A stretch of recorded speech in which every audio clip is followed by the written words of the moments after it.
be able to stay home, brother.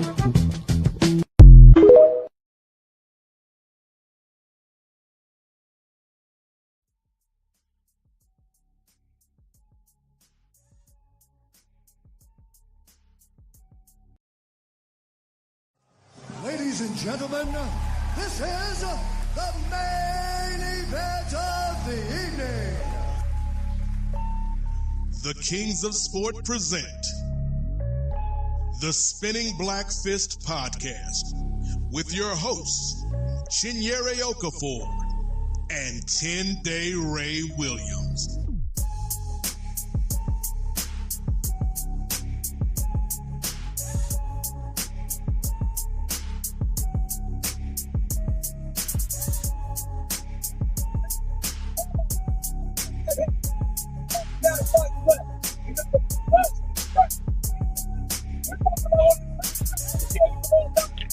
Hi. It's your boy Two-Way Ray, and we are back.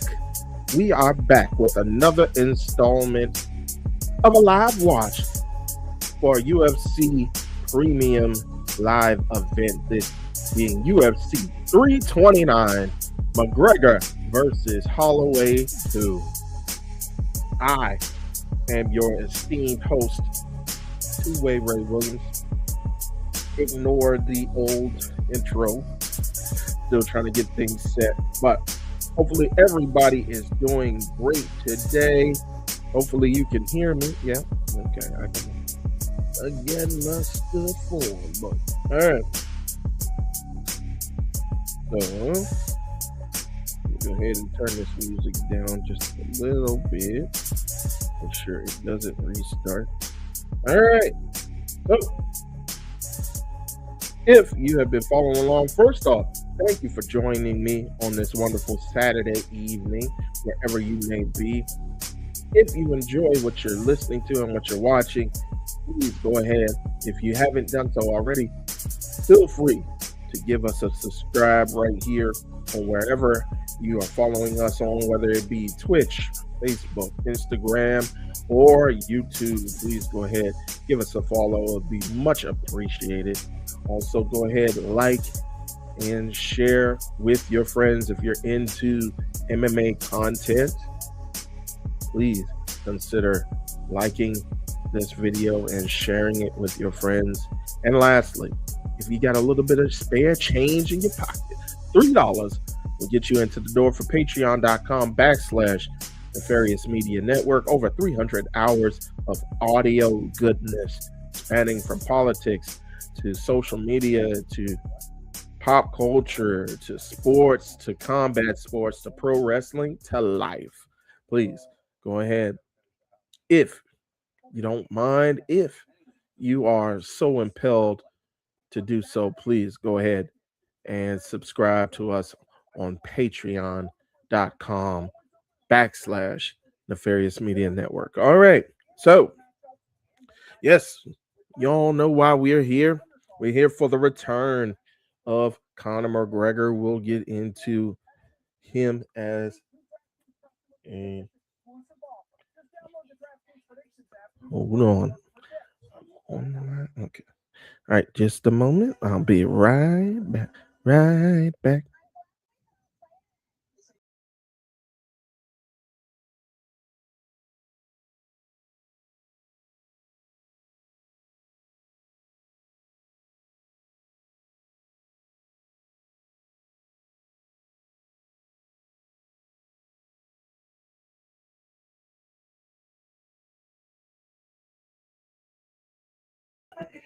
Sorry about that, folks. So, yes, so we'll go ahead. Yes, the return, and we'll get into more about the full person, because we're not just going to be all lovey-dovey on Conor McGregor. We're also just going to go into why he's been absent for so long, including a very notable court case, which he lost, which he was found civilly liable for. We will get into all of that. We will cover the 360-degree view of Conor McGregor. And we're not going to be a hate show, but we're also not going to be, as the kids say, glazers of Conor McGregor. We're going to go into him with some nuance as far as everything that's going on with him leading up to his return against former featherweight, longtime featherweight champion Max Holloway, also former BMF title winner. BMF is not a real belt, but I digress. Um, we're also going to get into the rest of the main card, but before we do that, let's go ahead and cover what's already been happening. Let's go ahead and get into some of the prelim fights that took place prior to the main card starting up.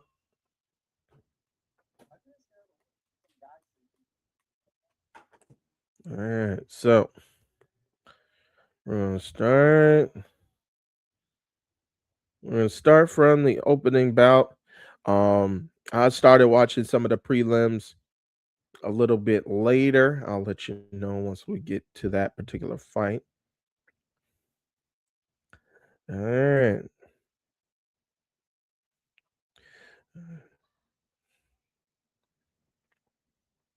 All right, so let's go ahead. Appreciate you joining me wherever you may be.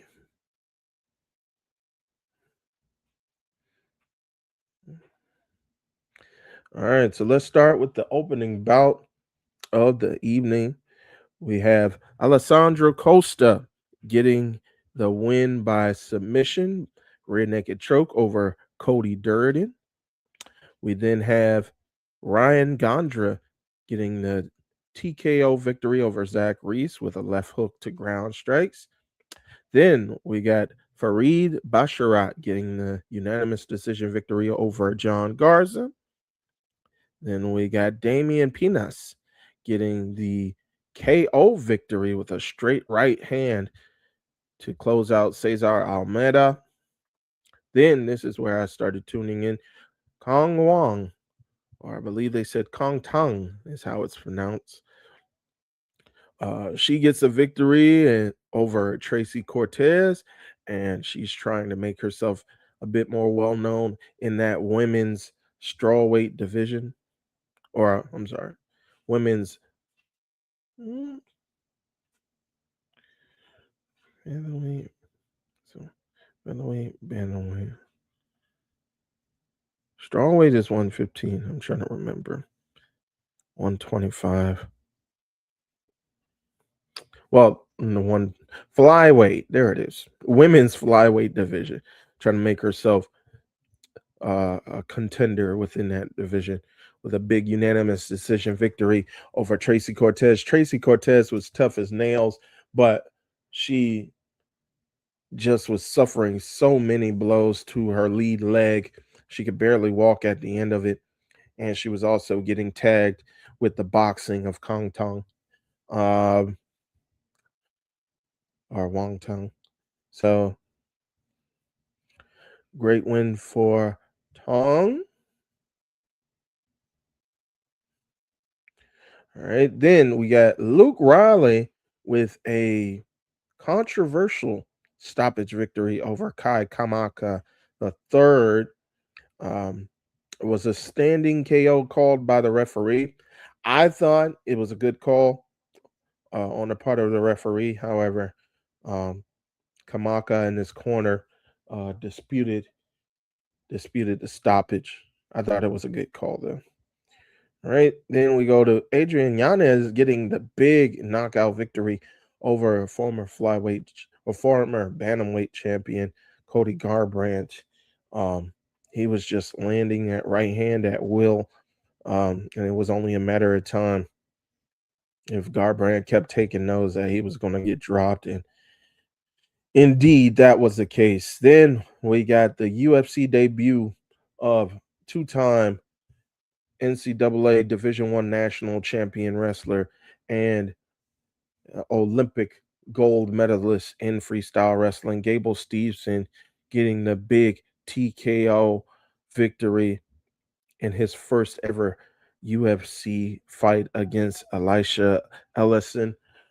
Ellison was tough as nails. He went out there with no fear, with the striking.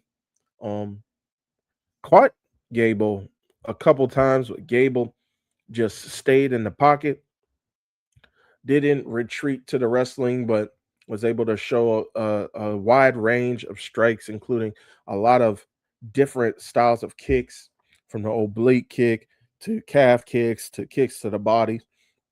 So a wide variety of kicks he was able to show, and then was able to get into the clinch with some knees, and then just land some big right hands and elbows to seal the deal for Gable Steveson.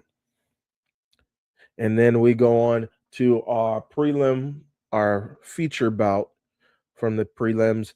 Robert Whitaker making a successful debut in the light heavyweight division with a TKO stoppage of Nikita Krylov. Um, Whitaker, I think if he was still at middleweight, he would have stopped Krylov in the second round. I think because of the weight difference, Krylov was able to last a little bit longer, was a little bit more durable, because Whitaker was just landing shots at will um, towards the tail end of the first round, most of the second round, and then going into the first half of the third round. He was able to catch him with a clean blocked a left hand coming around the corner, and then countered as soon as he blocked it with a right hook. And Krylov just started to open and close his mouth, possibly a dislocated jaw uh, on his end. So I believe that's possibly what got him to kind of back away. And it was more of a verbal, not a verbal submission. Well, I think you could say a verbal submission on the end of Krylov, who he just went out no mas. And there's no shame, especially once you get your jaw broken. Yeah, you don't have to be tough, brother. Yes. So Robert Whitaker with a big win. That's why they call him Bobby Knuckles. All right, and now we're about to go into our opening bout for the main card, which is King Green, longtime UFC fighter, going up against a rising star in Terrence T-Rex McKinney. That's our opening bout. McKinney is walking out first. As they walk out, I'll go through the rest of the main card. We have Brandon Royval, top flyweight contender, going off against Lonnie Kavanaugh, who had a big victory over Brandon Moreno a few months ago at UFC Noche, I believe. All right, we got Corey Sandhagen versus Mario Bautista. Two scrappers in the bantamweight division. We got Benoit Saint Denis versus Paddy Pimblett in our co-main event. A tale of two top lightweight contenders who are possibly fighting to see who's going to be the next contender for Justin Gaethje's light heavyweight championship. And then our main event, what you all came to see, Conor McGregor, after a 5-year absence, will make his return against blessed Max Holloway. So let me know who you got in any of those bouts. Now,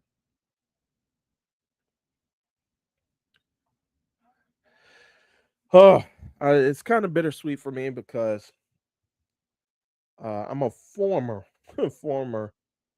Conor McGregor fan, was a big fan of his when he first started out, and seeing the rise. Tried to stick with him through all the trials and tribulations when it came as far as fighting. Um, um, Stuck with them through the DS fights. Um, tried to stick with them through the um through the Mayweather quote unquote fight. But yeah, I think once all the legal troubles started to pile up, and just seeing how I think his demeanor about the sport changed. I think I kind of laid off it. And then if you've been following the sport uh, somewhat closely for the last few years, you know that he was held civilly liable for sexual assault and physical abuse in November 2024. He tried to appeal it. The appeal was denied. So yeah, I don't feel I don't feel comfortable, but hey, sometimes you got to just do your job, whether you feel comfortable with it or not. I'm covering the sport. I'm trying to cover the sport, and I'm trying to look at it through an unbiased lens. So let me know how you guys feel about Conor McGregor. Actually, I'm gonna go ahead and put a poll in the chat.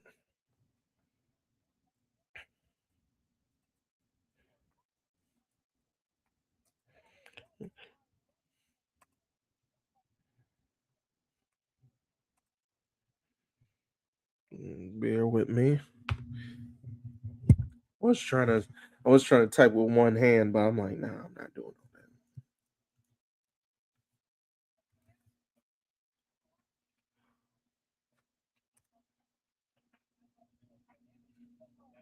Oh, I like his shorts. His shorts got like a bandana print.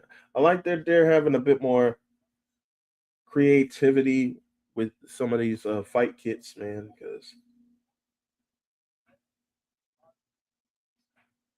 Because yeah, especially when Venom first started and when Reebok was around, they were not the most creative of fight kits. So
all right. So if you follow me either on the Styles Break Fights channel on YouTube or Nefarious Media Network on YouTube or Nefarious Media Network on Twitch, please go ahead, get your votes in. I'd love to hear. I'd love to hear what your thoughts are.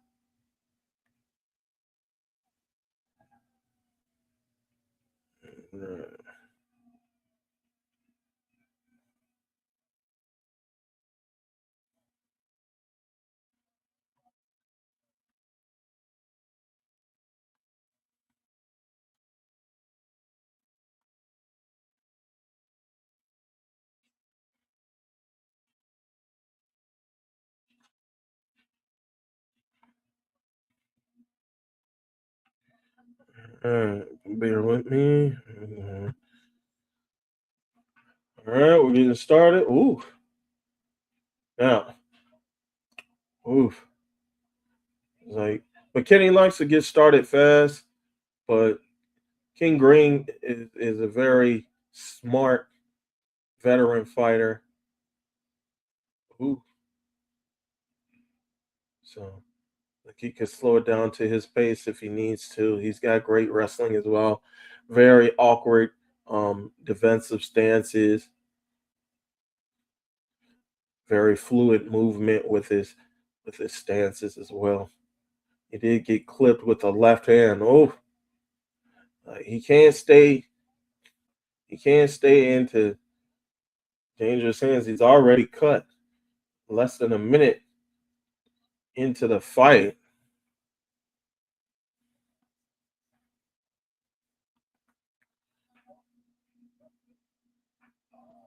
Oh, get some blood going into the eye.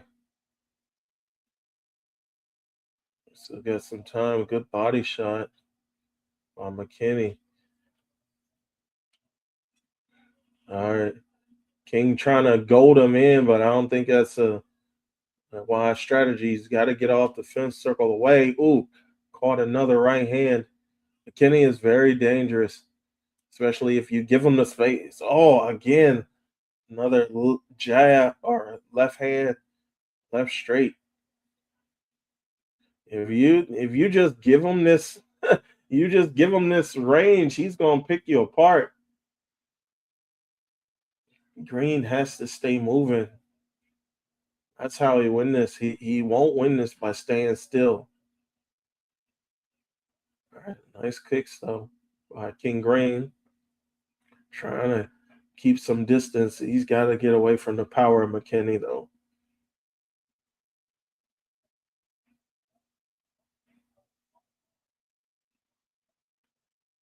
Oh, and now Kenny going in for the takedown. Beautiful double leg. Now already got one hook in, trying to take the back. But Green is got his back against the cage, trying to land some ground and pound. King Green still even talking from the bottom. And now getting the body away from the cage to McKinney, and now he's in the mount and he's just landing shots.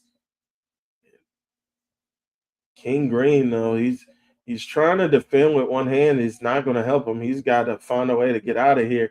And now he's just eating shots. Now he's turning away. Fight's getting close to stop. Oh, rear naked? No. Gave it up. Kenny's trying to land some shots, trying to land enough shots to get the referee in here. Referee's down close.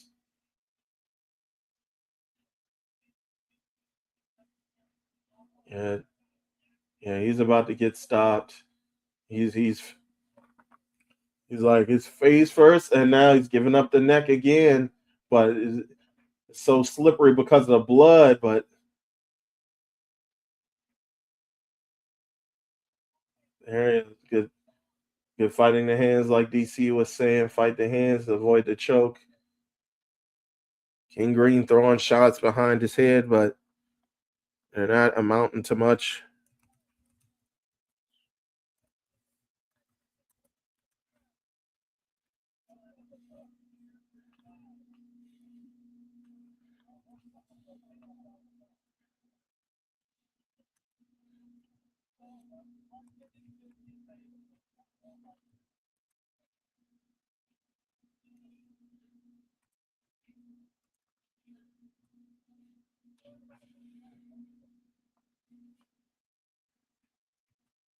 Okay, 40 seconds left in the fight. Kenny still trying to get the club. Oh, great way to squirm out of the bottom position and back up to his feet from King Green. Oh, good uppercut.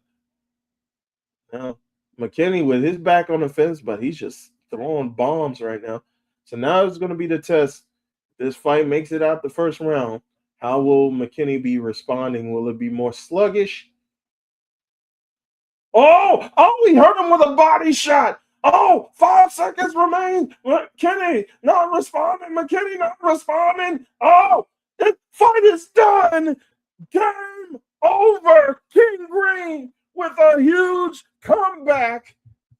With less than 20 seconds remain, he was able to squirm out a mount, get back to his feet, fires some shots to the body, and hurt Terrence McKinney.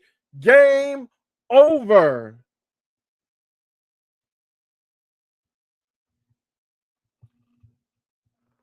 That's the thing I said. If it makes it out the first round and McKinney is going to be kicking himself. He had this fight all but won, and King Green called it. King Green called it. He said he will tire out and I will take advantage.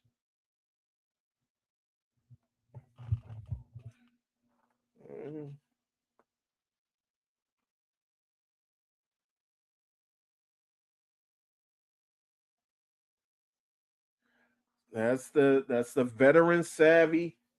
He knew he wasn't in huge danger. He was able to take the hard shots. Bloodied, bruised, it didn't matter. King Green, giant cut over the left eye. King Green, boom, front teep to the solar plexus. Oh, good uppercut though from McKinney, but then I think it was a left hook to the body, a right hook to the body, digging hook, put McKinney down. McKinney on all fours. He's not responding, not intelligently defending himself. Fight is over.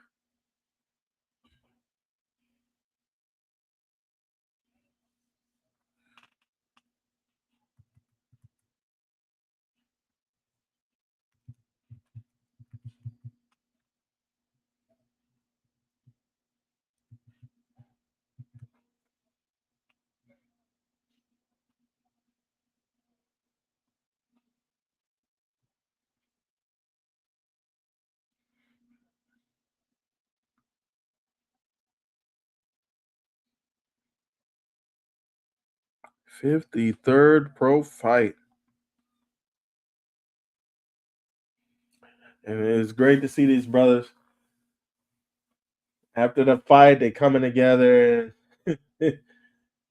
I think they're going to end up being training partners after this. I think McKinney needed this.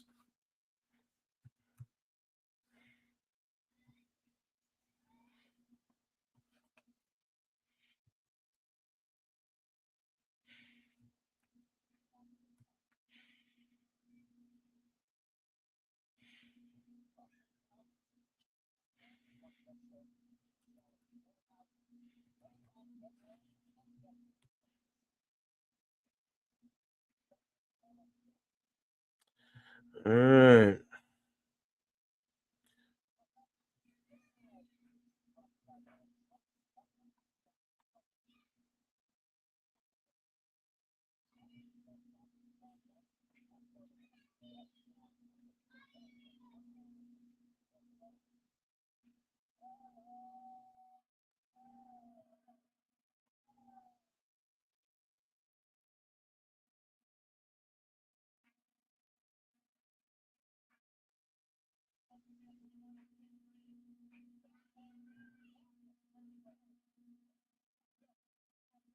I was getting warmed up.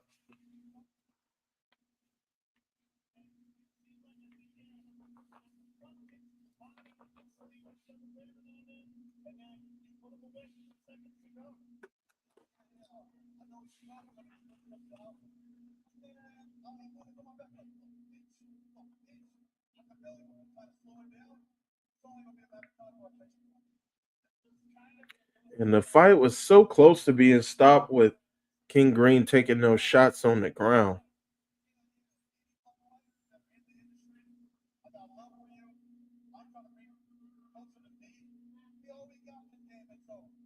I hear that. See, that's what I'm talking about. That's what I'm talking about. That's why we're around. That's why we are around with SBF.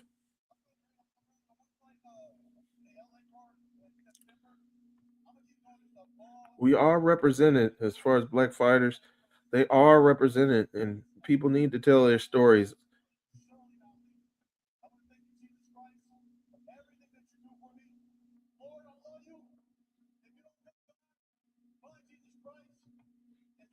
All right. I think we're going to hear a lot of that.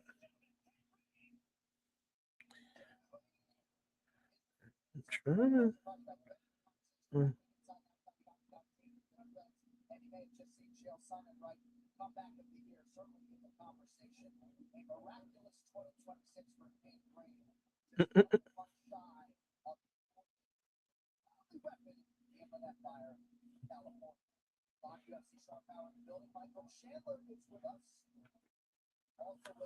You want a young G check? Oh, that's interesting. With Ioana with Poeton.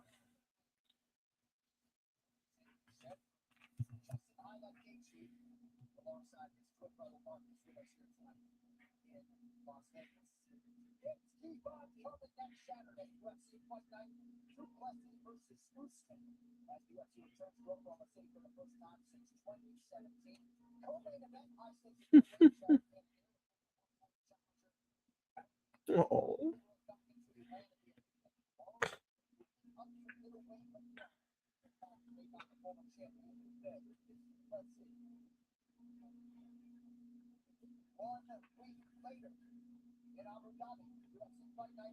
All right.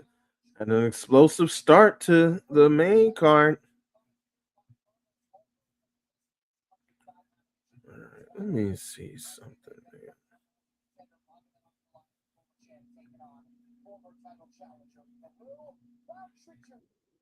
Let your boy see something.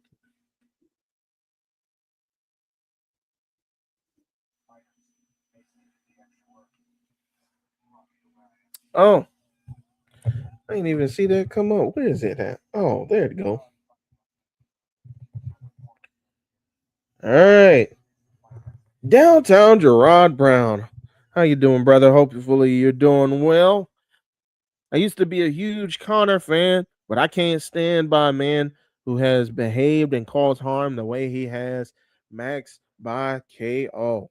I could totally see where you're coming from with that one. Um, like I said, not only the stuff that is involving him with Nikita Ham, but he has some stuff like a woman alleged to jump off one of his yachts to get away from him because he was being physically abusive. He was also, I believe, at a Miami Heat game, and he threw shoot punches to the mascot. I believe he broke his face in several places, even with that giant head on. Um, and then the same night, he was accused of sexual assault. Then I believe he assaulted a man in a pub in Ireland for not wanting to drink his whiskey, the proper 12. So, yeah, it's a lot of stuff that's been following this man.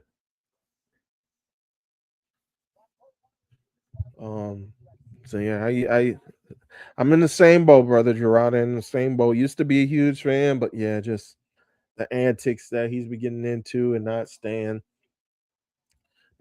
locked in to what got him to the dance as well. The famous quote from Marvelous Marvin Hagler: "It's hard to get up and run in the morning when you're sleeping on satin sheets." I think he lost his motivation after becoming the double champ. I think he was trying to.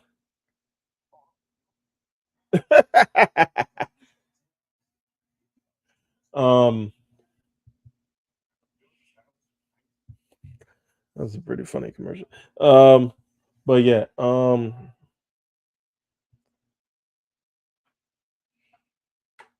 yeah, it with the antics of him throwing the dolly into the bus of Khabib and with some other fighters from that card as well being affected. I know Michael Chiesa was on that bus. Um, it's another like female fighter, well-known female fighter as well.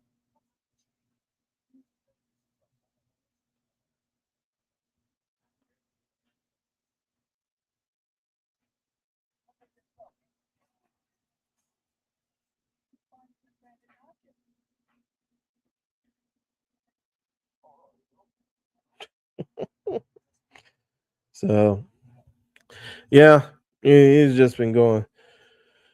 He's been going through it, and a lot of it's been self-inflicted. Well, there's another old adage: money doesn't change you; it makes you more of who you already are. They say he's saying all the right things when he was first coming up. Um, but yeah, once he started to getting more and more famous and well known, yeah, I think the wheels came off. The folks in his team who can kind of try to rein him in, those voices weren't being heard as much. No, John Kavanaugh has talked about wanting to split from him. Uh, so I think, and now he's, and I want to write a piece on this in our Nefarious Notions Substack. Um, if you're so inclined, please go ahead and subscribe. Um, we have some good pieces, some great pieces being written over there by Chris Ely, the good doctor himself, the professor. Um, but yeah, I want to write a piece because I know we discuss sports washing, especially when it came to UFC Freedom 250. But I think there's such a thing as God washing as well, and I think the term might be you might be thrown back by the term, but I think it's uh, uh, I think it's not a skill set. I think it's a strategy that's been used by a lot of people, even outside of sports, where they'll bring up God and religion to launder their reputation, but they're not truly within the faith. And I think I want to write a piece on that. I might have to consult with a good professor to see if that's a great topic to write on. I also wanted to write about how there's no coincidence between I don't think there's a coincidence with Connor doing the $1 billion strut made famous by Vince McMahon, and then him also being affiliated with Donald Trump. Yeah, I don't think there's a coincidence about all three of those men and the allegations and subsequent um, trials and civic trials that are being brought up or have been brought up against all of those men. Uh, Two of them being found uh, civically liable for their crimes. One person who's in the process of his particular court case involving Janelle Grant. So, yeah, strange bedfellows. So, what do they say? Watch the company you keep. Mm. All right, so nobody's voted on the poll yet. Let me make sure it's been plugged in. Nope. All right, let me see something. All right, I'm gonna take this poll off here because I thought that was going to be in.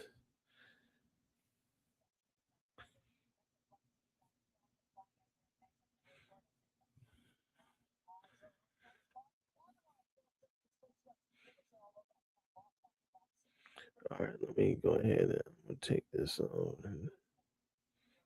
All right, so I'm just plugging into the YouTube. And this will be strictly be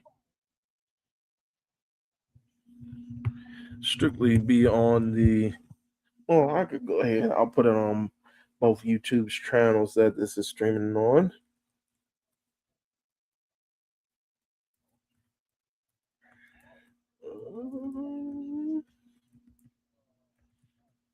And then on the complete opposite end, you have Max Bless Holloway.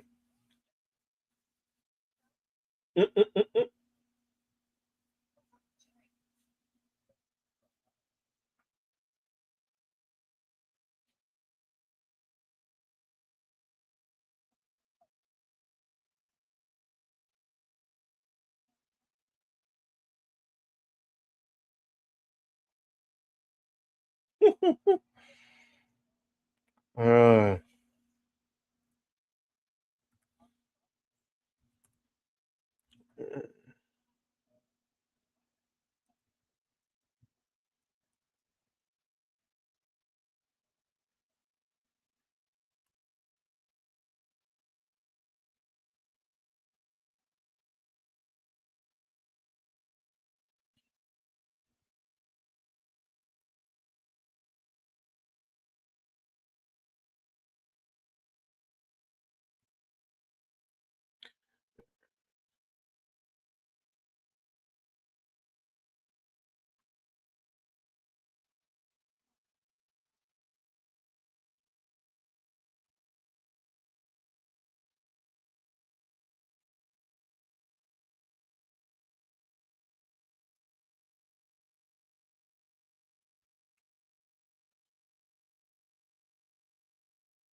banner up here just to show what we're doing. Under fan and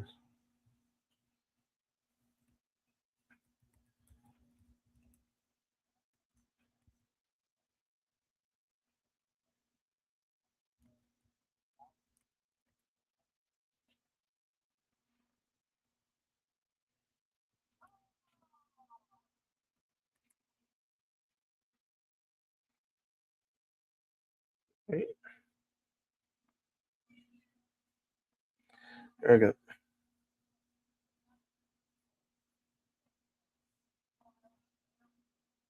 Here we go. So, all right, Lonnie Cavanaugh, like I said before, coming off a huge win against Brandon Moreno, former UFC flyweight champion in Moreno's home country of Mexico. Cavanaugh feels like he's putting everything together.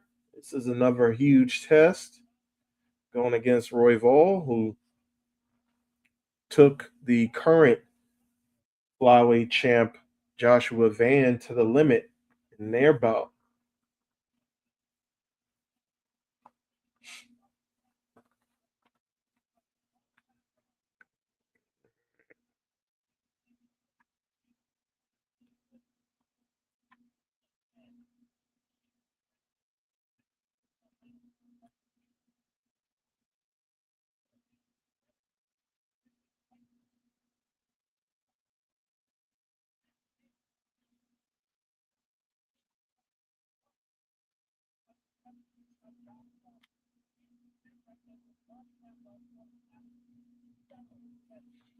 Here we go.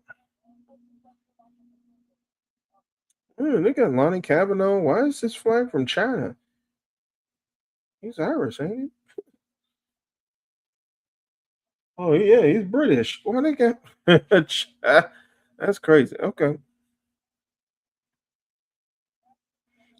All right. Oop.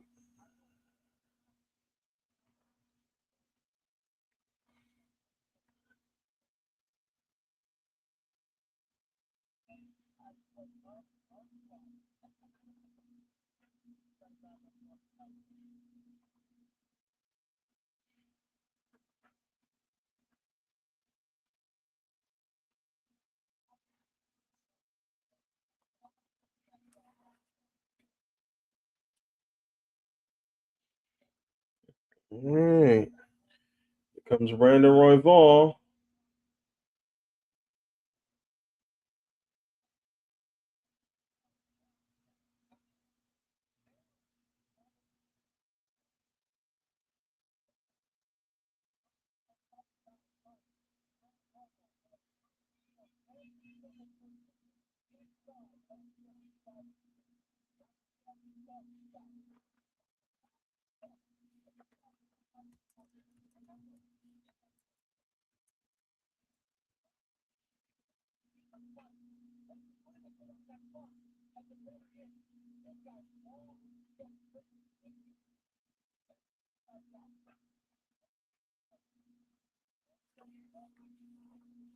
Mm.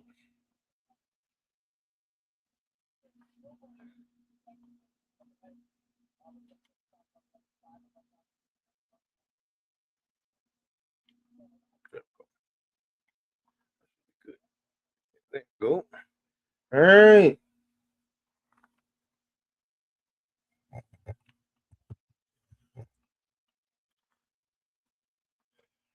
All right. So, like I said, two top contenders in the flyweight division. Who you got? And I guess after this fight, I can go ahead. I'll close out the other poll.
Now, I'm hoping that this will be similar to UFC Freedom 250, where we had a bunch of stoppages. I think every fight and on the main card. No, I think every single fight was a stoppage. Now, granted, it was a 7 fight card, but yeah, I think every single fight was a stoppage.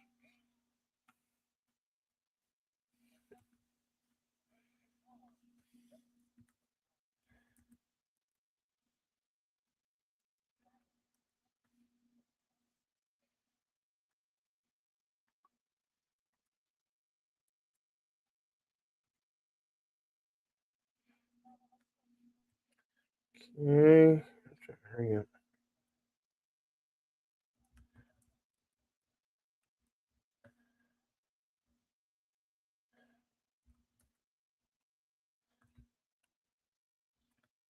Yeah, that's crazy. Roy Vaughn, it just kind of like he overshadows him, and I think that might give Kavanaugh that might give him some hesitancy. Oh, good uppercut, left hook combination, good leg kicks too. Oof, but Royval is just up in the face of Kavanaugh right now. Kavanaugh, a bit shorter, doesn't have the reach like Royval does. Royval, a little bit lankier. He's got to keep that distance with some front kicks and some jabs. Royval fighting in the southpaw stance as opposed to Kavanaugh's orthodox stance. Good block of the kick from Kavanaugh.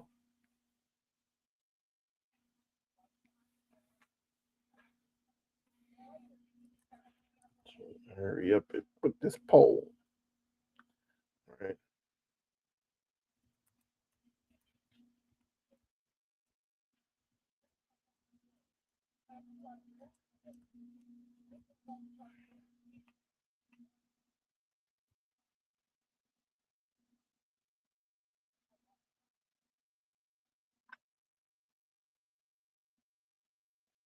right.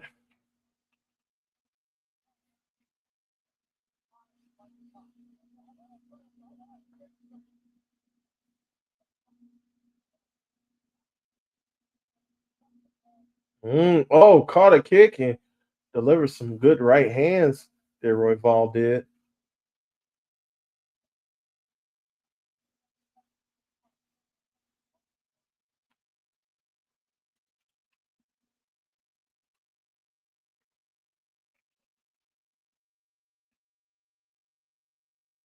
Well, again, caught the kick. Like Kavanaugh's got to mix up the kicks. He's got to throw more to the legs.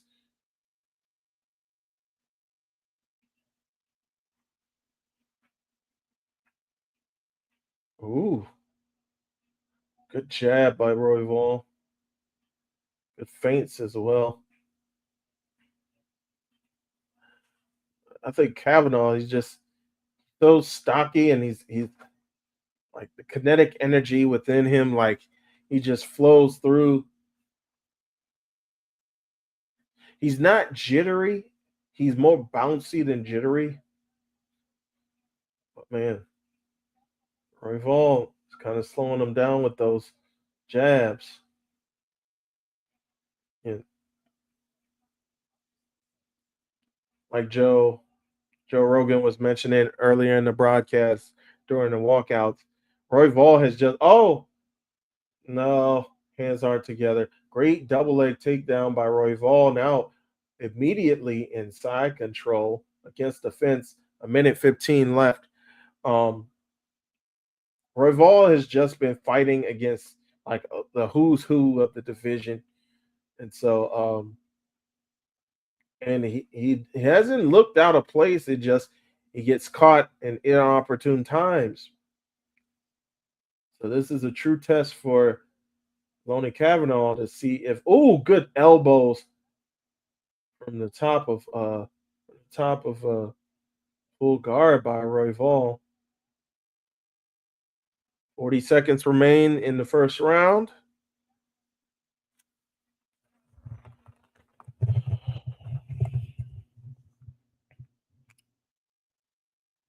Royval trying to flatten out Kavanaugh, get him away from the cage, but now pushed him back towards the cage, trying to get him a bit uncomfortable and also sneak in some ground and pound, big elbows.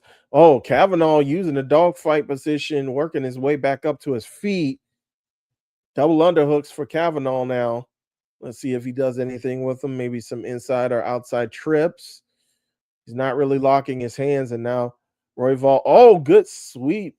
Foot sweep takes Royval down. Royval on his back.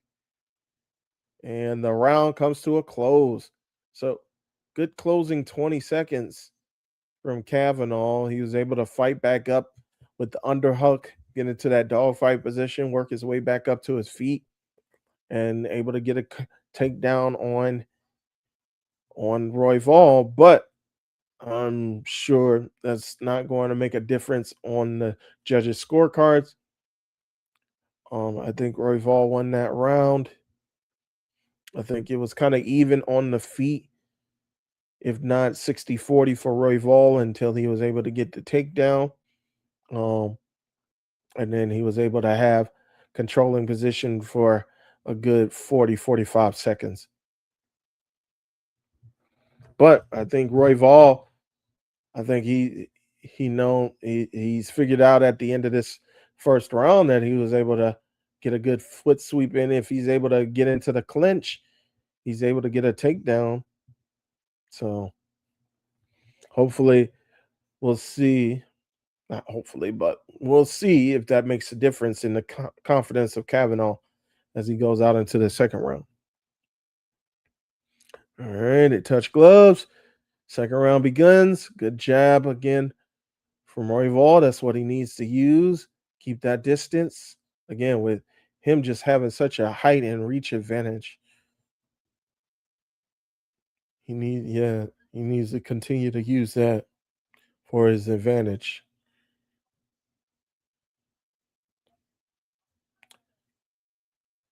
I think we don't see enough of from these boxers. or at least folks who are in boxing range. And I saw it quite a bit. Oh, good succession of jabs. 37 head strikes landed for Royval to Kavanaugh's 7. Oh, but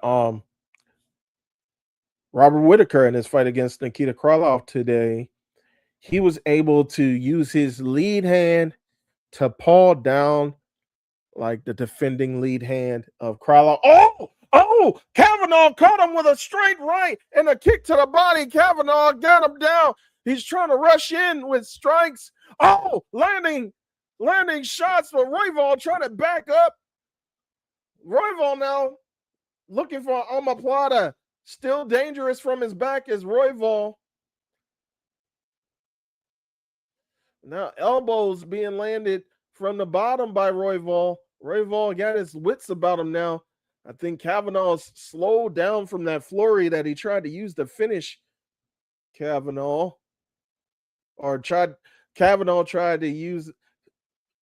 has slowed down since the flurry that he tried to use against Royval since he dropped him. And now Royval looking to try to get in, has the leg over the shoulder, looking for an omoplata or a gogoplata. Postures up, does Kavanaugh. He loses it, but he's holding the fence to get up was Royval, but no warnings by Herzog, and now Royval back up to his feet. And now they're just slugging again. Royval's got to keep his long range. And now Royval throwing a left right into a double leg shot against the fence. Kavanaugh for now able to stay on his feet. Drop down. Good elbow by Kavanaugh. Oh my goodness. Royval might still be hurt. All right. Good kick to the body. But again, he has to watch it with those kicks to the body. That's the third time.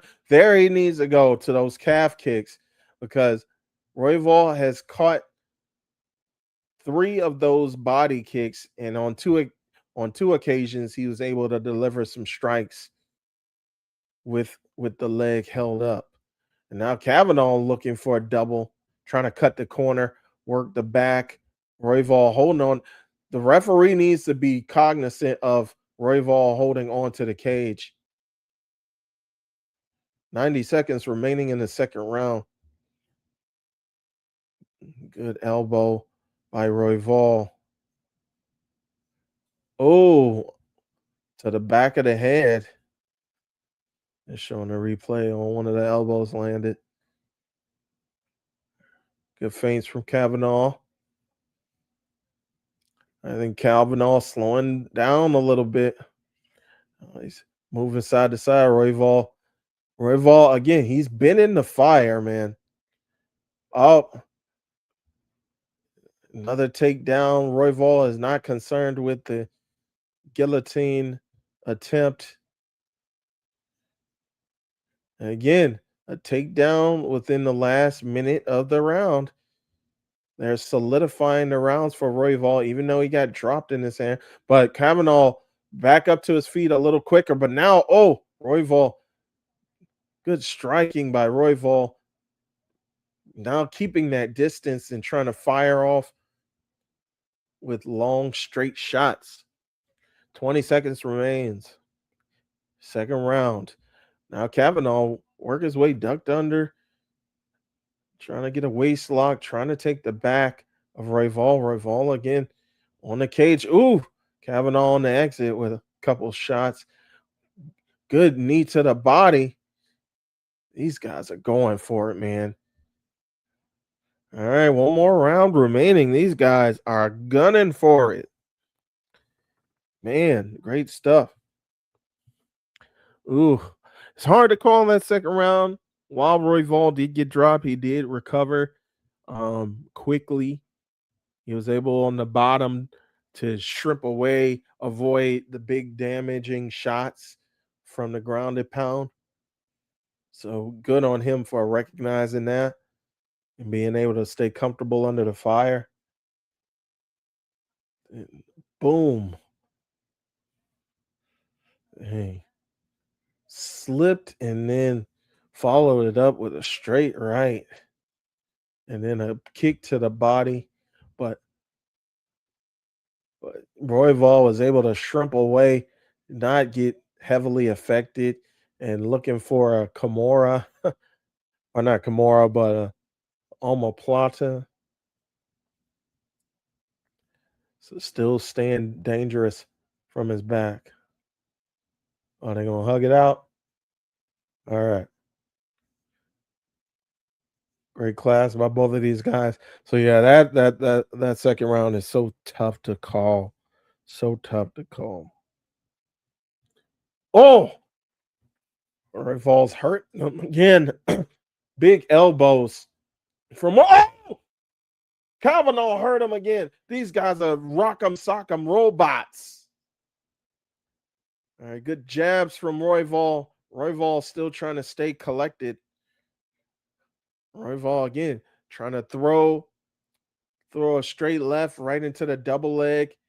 Head still stuck in, possibly for a guillotine by Kavanaugh. I think Royval is comfortable. I think he's okay. He's kind of like tripoding. He has the crown of his head against the mat right now.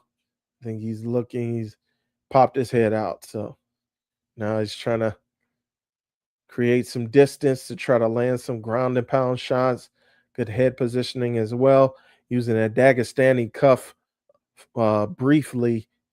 All big elbows by Royval.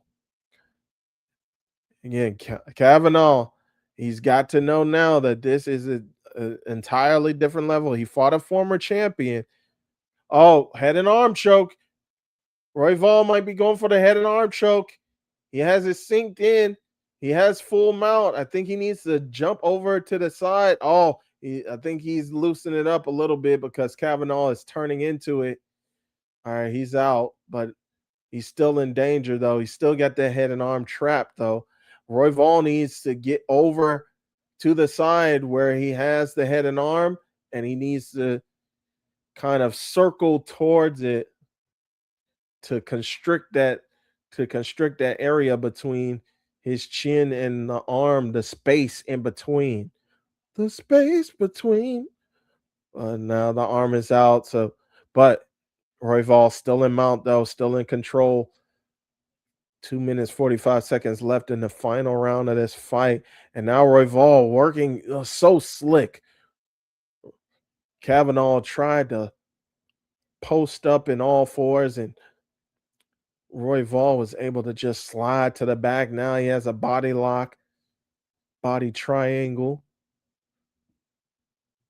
constricting the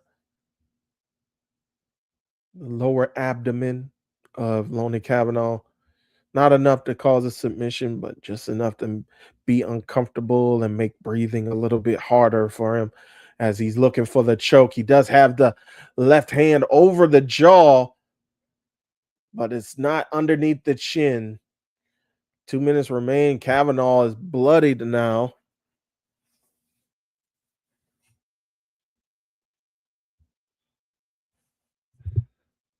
All right.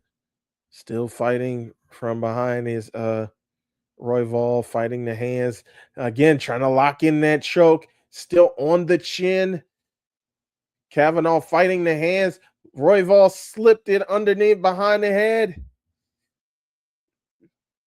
He does. Oh, he's still fighting it. It's behind the head, but now it's underneath the chin. Oh, it is tight. It is tight. Tap out. Game over. Brandon Royval with the submission victory via rear naked choke. Tremendous fight, tremendous heart by Brandon Royval, tremendous toughness by Lonnie Kavanaugh. Nothing to hang your head over. Again, just going into deep waters with one of the best in the division. It's nothing to hang your head over, young man. But Royval now vaults himself back into title contention, possibly. Let's see. We know Joshua Van has his rematch with Pantoja, I believe, coming up. Oof.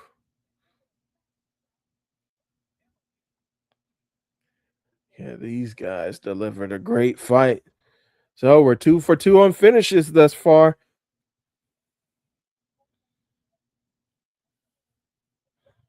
Let's see anybody. All right. So far, we got not a fan, no longer a fan, leading the pack for that poll.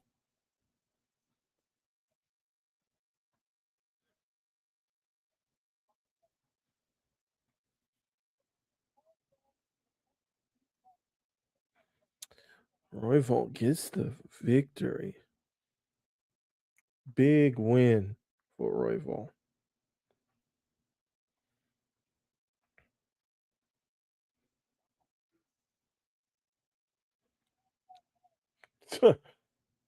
Stupid.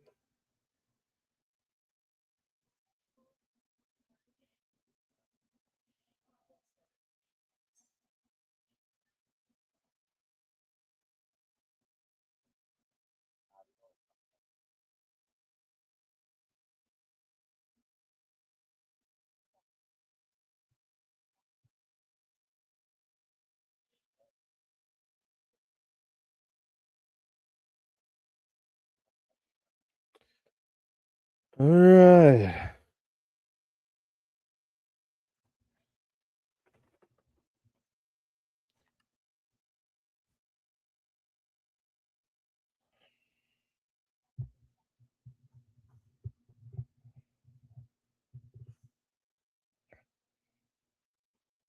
Mhm. Just like that, 3 fights remain. Corey Sandhagen versus Mario Bautista. We have Patty Pimblett versus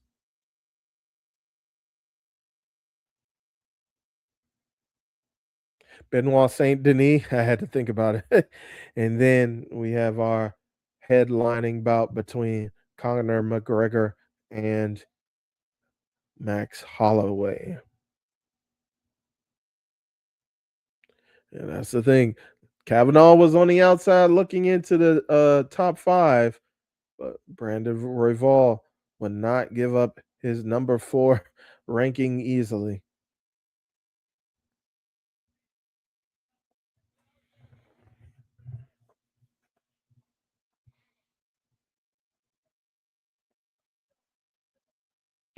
Smoke.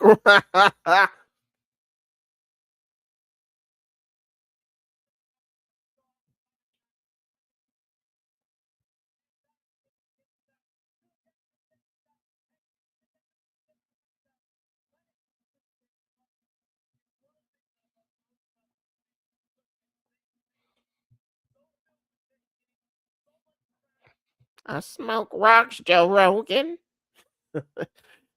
If you know, you know.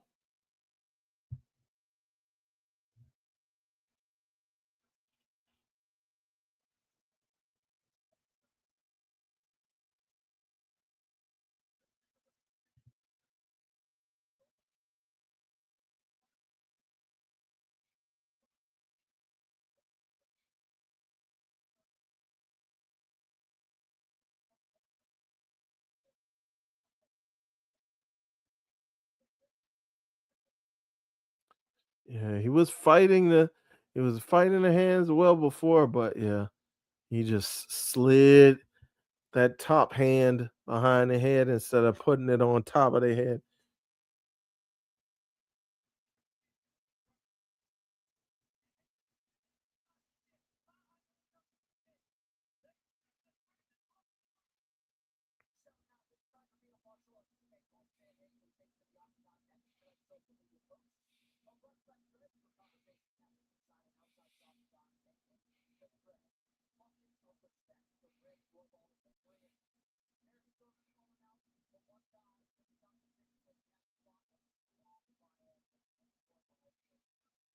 Paul Stanley. Oh, Paul Stanley. Dak Prescott. Boo. Boo this man. Justin Jefferson. Oh, yeah. Of course, he got a baddie next to him. And Porton. And Korean Zombie right behind him. Vince Vaughn and Mel Gibson. Oh, Lord. Oh, Lord. I think they had a movie together. Oh, is that Joe Mazzulla? Max Crosby, Theo Vaughn, bum. Mario Lopez, another bum. All right. So we move on, like I said, to our feature bout of the evening. Corey Sandhagen versus Mario Bautista.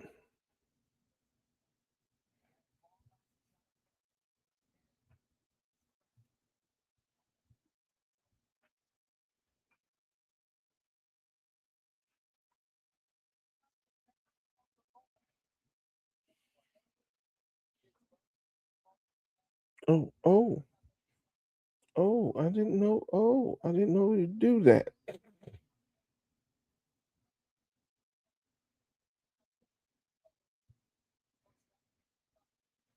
Bring that back.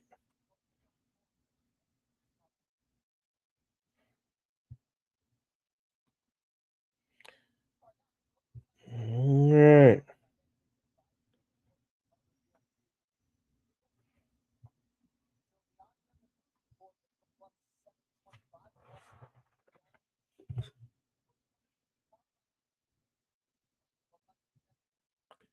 Same game parlay. How?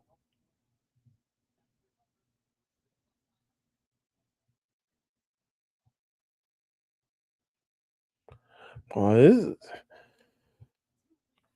this is crazy how betting has become such a staple and not just sports but sports broadcasting. This is crazy. This is unheard of. I wouldn't when I was back in my day, like you kept the odds and all that stuff to like in the newspapers and all that stuff. You don't see that stuff out loud. Now that it's everywhere and everybody's getting a piece of the pie, it's crazy, man. It is crazy.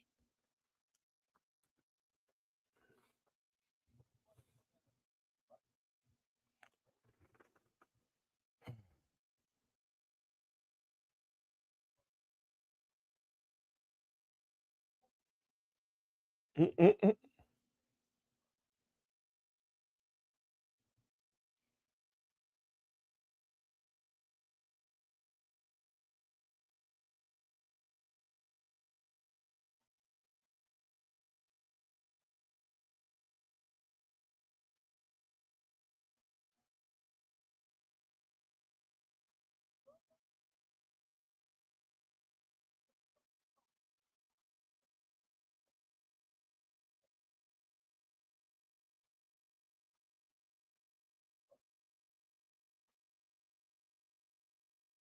Ooh,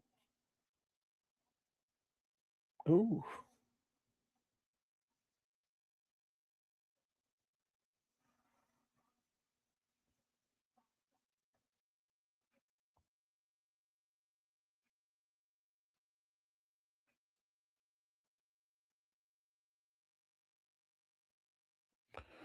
Yeah. I'm gonna keep the Connor poll up for a little bit longer. Thank you for all the people who are joining me. Appreciate y'all.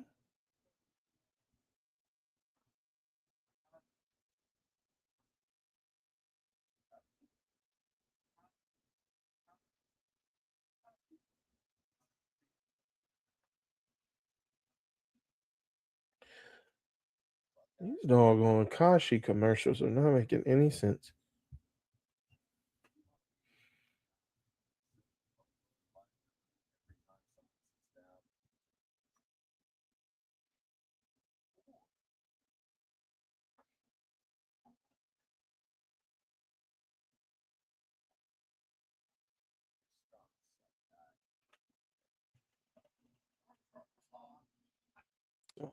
What? 1,000?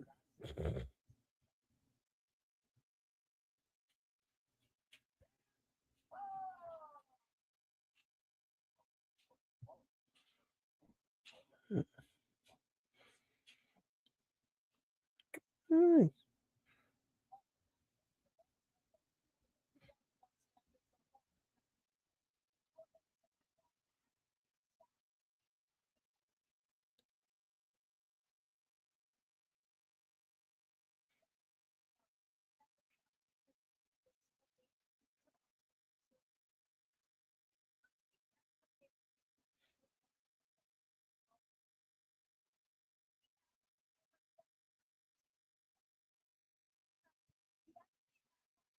All right, here comes Mario Batista.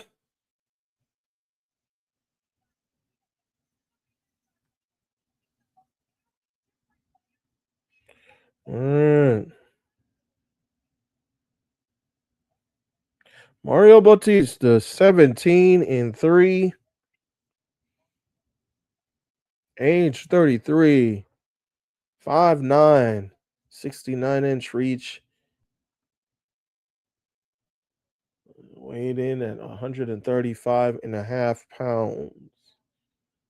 Fighting out of the MMA lab out of Phoenix, Arizona. With Coach John Crouch, who's in his corner tonight.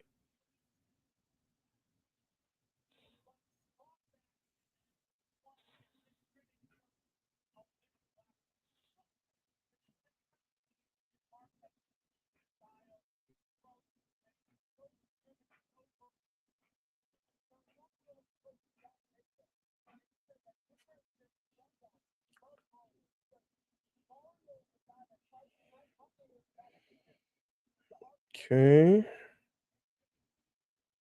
And let's see how he's been looking over his last few fights. All right, so got a submission victory via rear naked choke over Vinicius Oliveira. For that, he fought Umar Nurmagomedov to a unanimous decision loss. But Umar is a beast, so there's no shame there. Before that, defeated Patchy Mix in a unanimous decision. All right. Defeated Jose Aldo in a split decision victory. Then fought Ricky Simone to a unanimous decision victory. So all in all,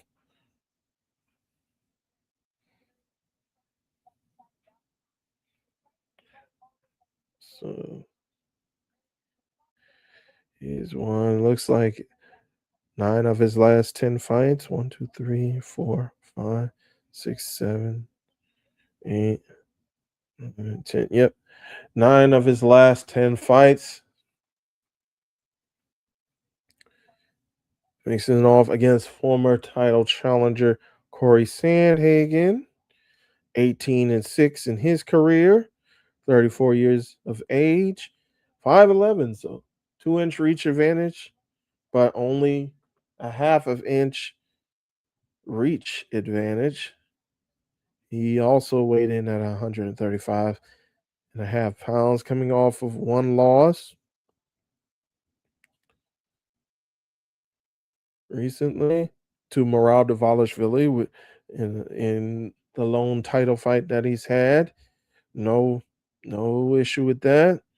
For that, defeated Davison Figueiredo via TKO due to a knee injury on Figueiredo's fight, but he was awarded performance of the night.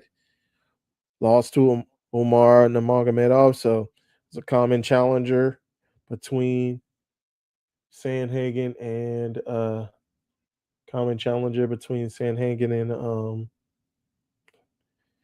and Bautista. For that, he defeated Rob Font by unanimous decision and defeated Marlon Cheeto Vera by split decision. So let's see. All right. So 1, 2. Well, let's count since 2022. So only 1, 2, 3, 5, 6. So 4 of his last 6 fights, but he lost 2 of his last 3 against, again, the best in the division. You consider Marab former champion and Umar former challenger, and I believe current either number 1 or number 2 behind Marab, with Peter Yan being the current champion. So.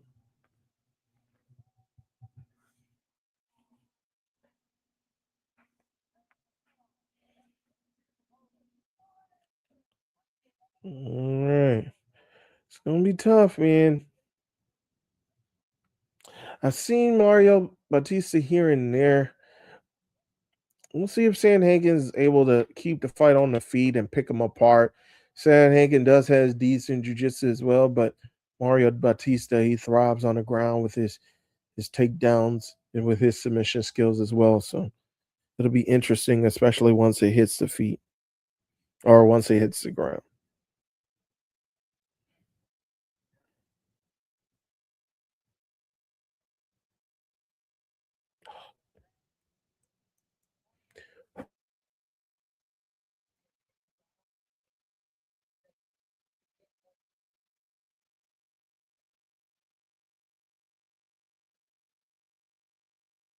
All right, here we go. Starting right away. Bautista with a head kick right away, but blocked.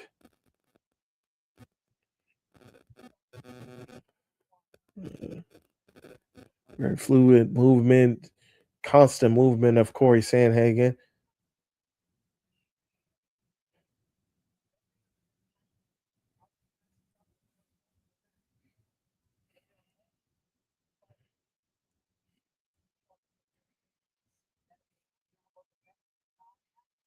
Oh, good left hook by Corey Sandhagen.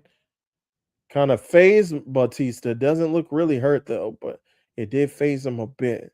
Oh, good left hook to right high kick combination by Sandhagen.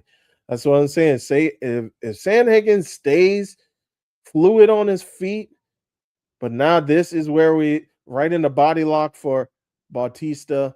This is where he wants to be. Good hip heist, but Corey Sandhagen using the overhook, the wizard, to get back up to his feet. Now it's Sandhagen in a 50-50 position trying to work a foot trip.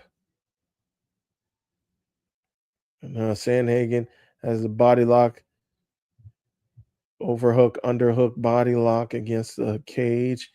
Bautista trying to create some distance from the legs to avoid trips. All right. Now they're pummeling under with hands.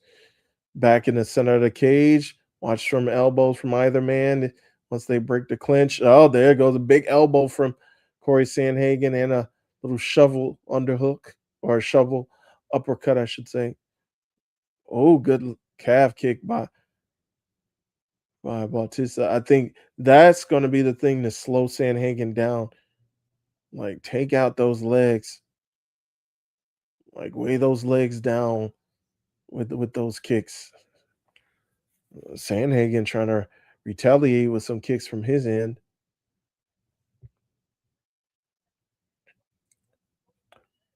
Oh, good 1-2.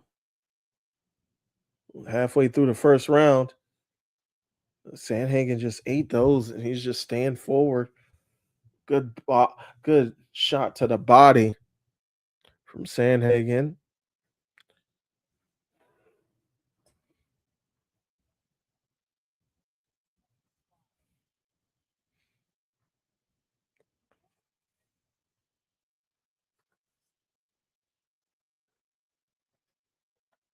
Yeah, Sandhagen is just looking crisp with his side to side movement, trying to stay out of danger, trying to stay out of that clinch. stay at a good enough distance to not fall for those wrestling shots.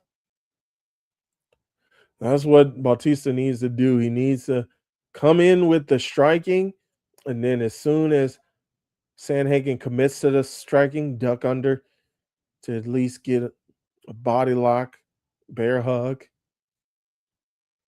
But Sandhagen is not allowing that now. Oh, Bautista's looking crisp on the feet as well. It's just Sandhagen is just giving him so many different looks, from moving from side to side to switching stances constantly. Get something in my eye.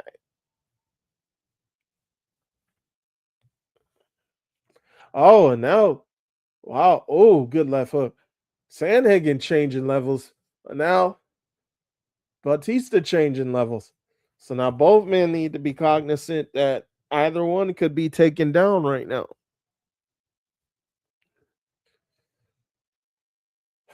You know. Oof. Oof. Oh, that's what he needed to do.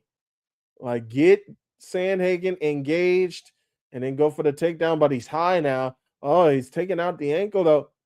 Oh, looking for a cradle. The Sulev. Oh, no, but knee bar though. He's in for the knee bar. He lost the head.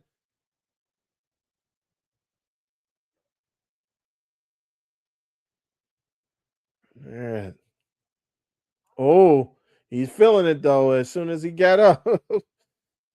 Oh, that was nasty. He hit the Sulev stretch. So from behind, if you could capture the person's leg in front and then pull it back in like a knee bar position, but kind of stay on the back. Then he lost the back, but he was still on the knee bar.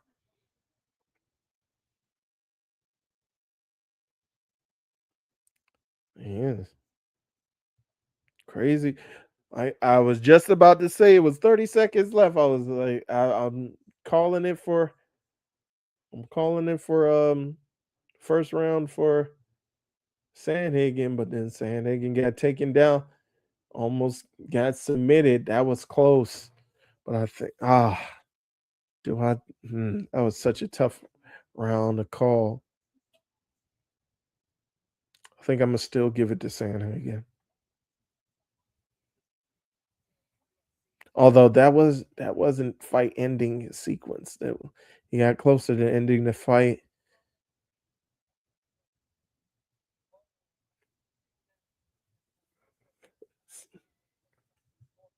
See, that's what he needs to do. Hammer that lead leg now. You know it's hurt. And now he's not going to side anymore. Now he's just launching up hooks. Oof. And Bautista has targeted it now.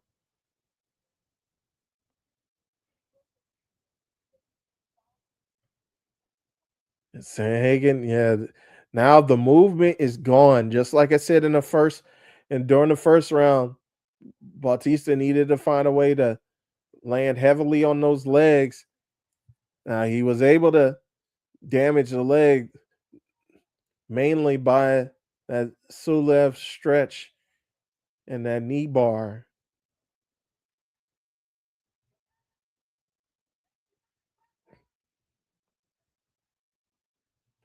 He needs to go back to that leg. You can see he's unstable on that leg, Corey Sandhagen has. Bautista needs to go back on that leg.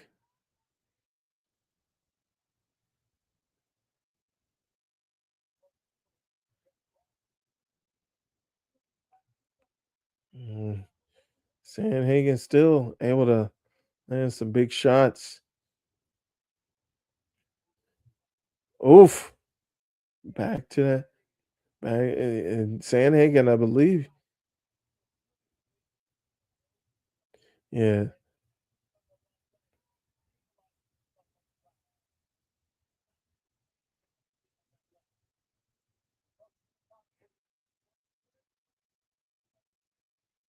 Yeah.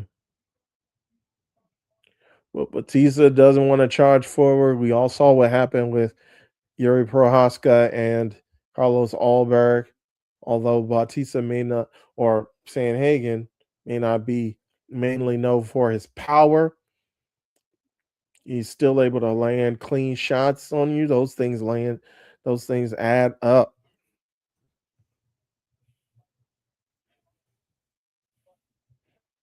All right. Oh, we got a super fan of Connor's in here. All right. All right. To each their own.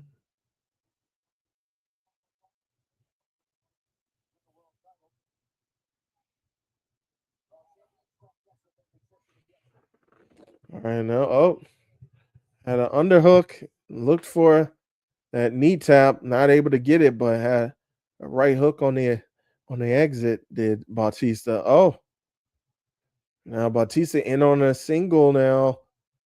Now they're up against the cage.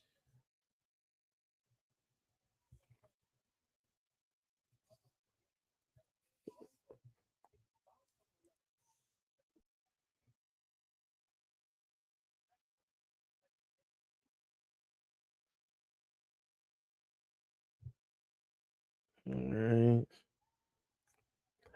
Both been firing off shots. Oh, Sandhagen bleeding from the top of the head, from like the top hairline portion. Looks like, oh, he's saying it's a knuckle. It wasn't a finger poke. And Batista starting to bleed as well from his right eye. Oof.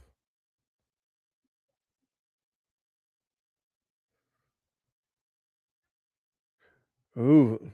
Again, looking for a takedown. Bautista needs to be focusing on that left leg. He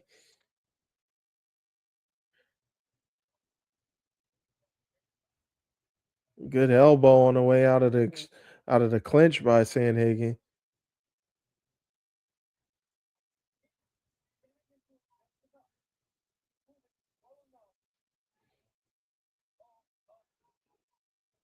Oh my goodness. Sandhagen, good scramble, even on that compromised left leg. Able to get out of the takedown attempt. There he is. Go back to the kicks. Go back to those calf kicks. Oh, I don't think it's crazy to say. I mean, I'm gonna be safe. I'm gonna say Sandhagen lost that first round. I'm gonna say Bautista with just the fight finish, being closer to finishing the fight with that submission. I'm gonna say he lost. He won. Bautista won that first round. I'm gonna say Sandhagen won the second round.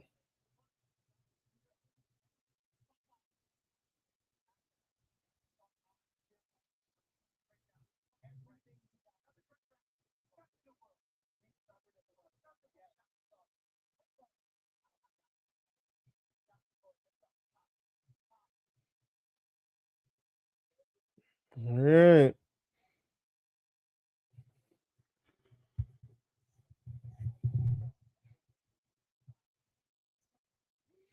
We go into the final round of this fight between bantamweight contenders Corey Sandhagen and Mario Bautista. Good jabs to start out the round by Sandhagen. Sandhagen trying to go back to switching stances. Now he's a bit more. He's a bit more fluid now. He hasn't returned to the same movement from the first round, but I think that leg has. Oh, drop, left hook by Batista. Sandhagen's down. Batista on the back. trying to land ground and pound shots to finish the fight. Now Sandhagen looking for a knee bar, but Bautista hides the leg, still on top position, half guard.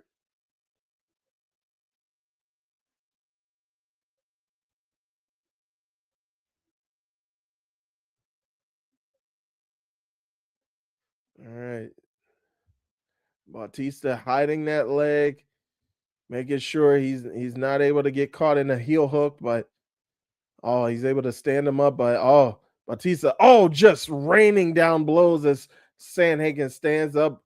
Sandhagen goes right into the body lock, overhook, underhook.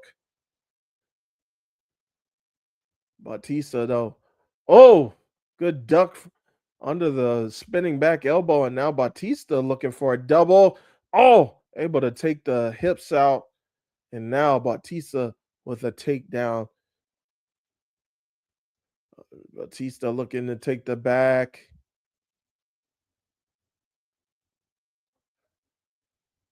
Good strikes coming up. He needs to focus on the strikes. He dropped them. I think Bautista is able to finish with the strikes. He doesn't have to go to the wrestling. Because the wrestling not only tires your opponent out, it also tires you out as the person who's shooting. So you had the advantage on the feet. And now Corey Sandhagen being offensive going forward. Not really landing much right now. Landed a couple shots on. Got grazed with that left hand again. Corey Sandhagen, the right eye starting to swell up a bit.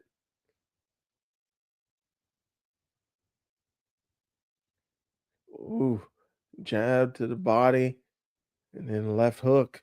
And now body lock takedown gets Sandhagen down again to his knees. Sandhagen back up to his feet against the cage. Tripped right back down. This might be 4 total takedowns from Bautista. 2 in the third round. Another clip, and now now he's got the hand isolated behind the back of Corey Sandhagen. Now he might be looking for like a reverse Kimura, trying to get the shoulder popped out, but Sandhagen able to free his arm. Granby roll, trying to roll out of it, and now crawling towards the cage is Sandhagen to work his way up. But again, every time he worked his way up, Bautista was able to get his hips away from the cage. But now he's ducking under again. Ducks under, takes away the hips, gets Sandhagen down again. Hands and knees, Sandhagen right back up. And just slings him down against the cage. And now you might have to trap the arm. I think Sandhagen's looking to recover. He's underneath, looking for a double now. But his head is stuck in between the legs. When you're wrestling, you always taught get your head. If you're going for a double leg takedown, you got to get your head to either side. It's not going to help if you keep your head in between the legs of your opponent. And now Sandhagen is able to suck up the hips away from the cage and get the takedown. But Bautista right back up. 25 seconds left in the fight. Sandhagen is going to need a miracle in order to win this, I believe. Bautista might have this fight won.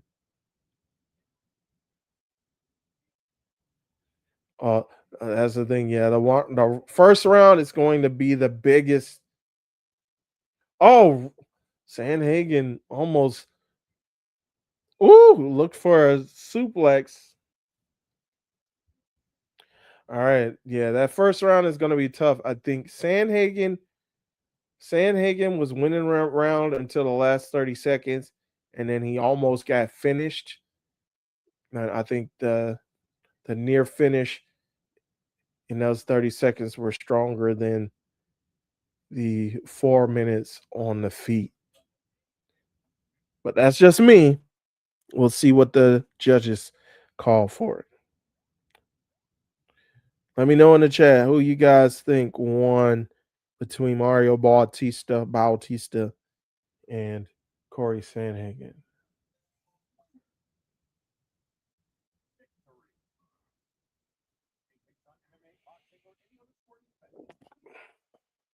Excuse me.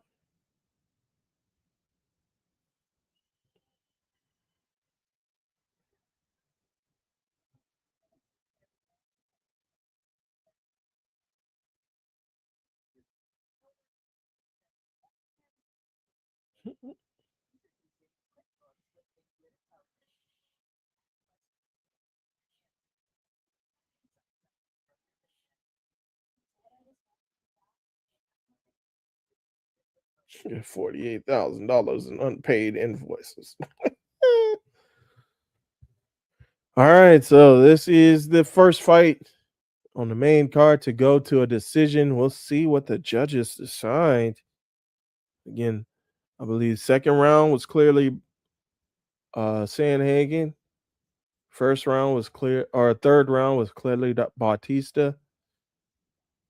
The first round is going to be the one that decides it, in my humble opinion.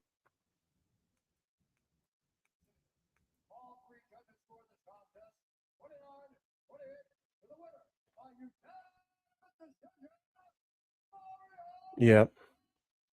Yep. That's what I thought. So I have to take a look at the scorecards, but if they scored first in the third round before Bautista, then they're along with me.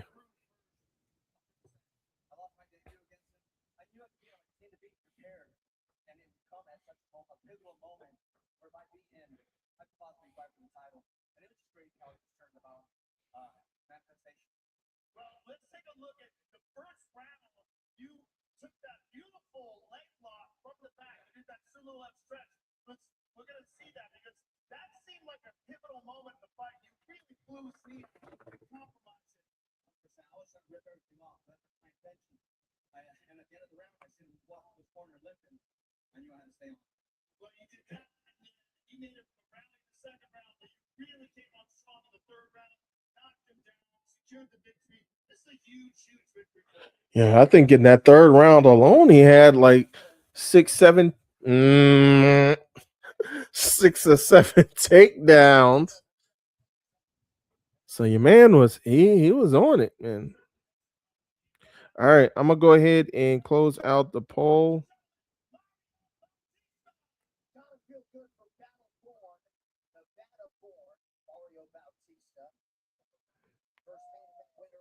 All right, in that poll. So now,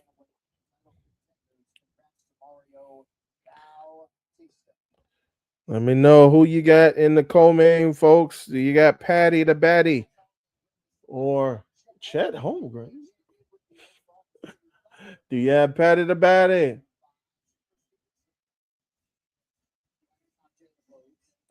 Jalen Williams is not in the crowd. Tucker call. Oh my gosh. Oh, we know Tucker Carlson wasn't at the. Oh, is that John Claude Van Damme behind? This is the oddest. John Claude Van Damme was behind Tucker Carlson. This is ridiculous. Mike Tyson.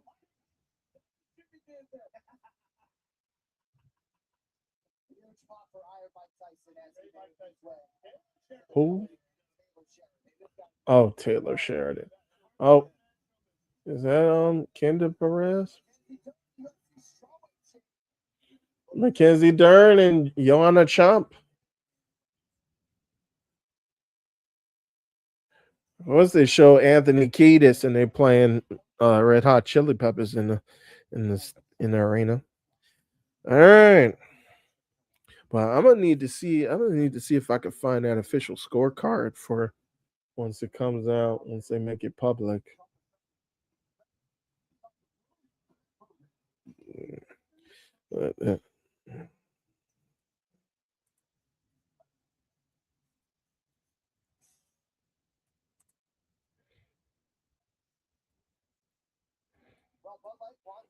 tell us who's had the best celebration of the night so far. Head over to UFC's Instagram threads to vote on the winner. Brought to you by Bud Light, the official American beer sponsor of UFC. Now they look ahead to the co-main event. So yeah, who you got, Patty Pimblett or Benoit Saint Denis?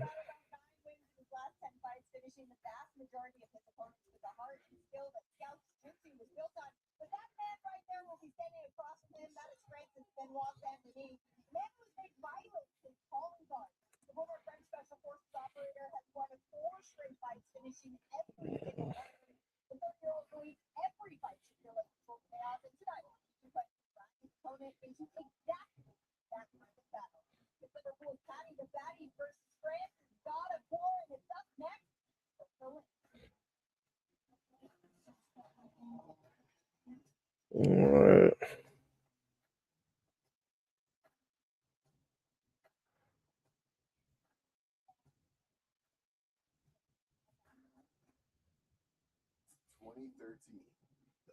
Yeah, I don't think anybody wants to know either. All right.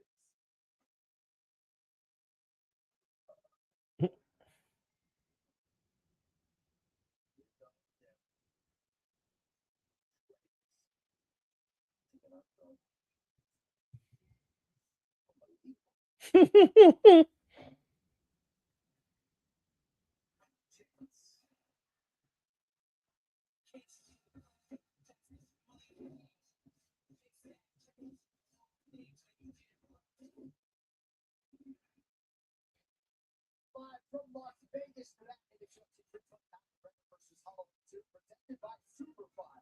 Share with confidence, unshare with certainty.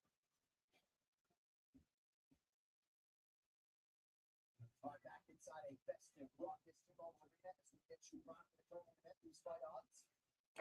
They make a fight suit with that man tattoos on it. That's funny. All right.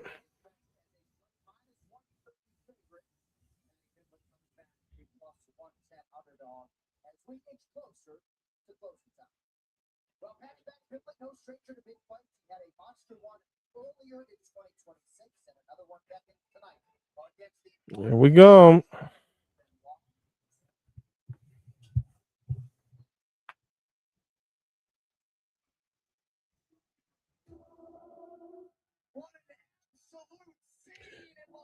All right, so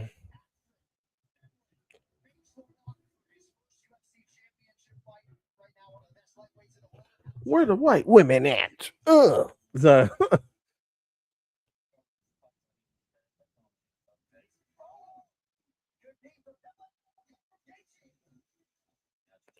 yeah, his punches, he was punching with open fists. He was not very crisp with his boxing.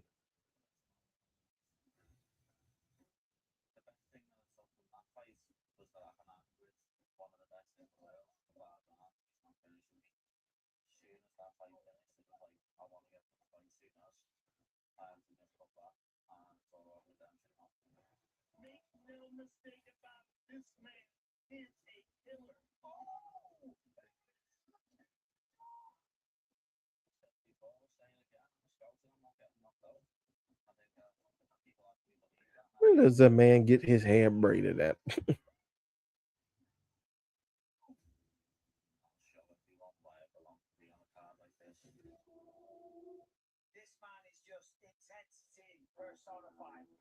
All right. Let me know who y'all got. Benoit Saint Denis, BSD, or Patty the Batty. Who you got? Let me know in the poll if you're on YouTube.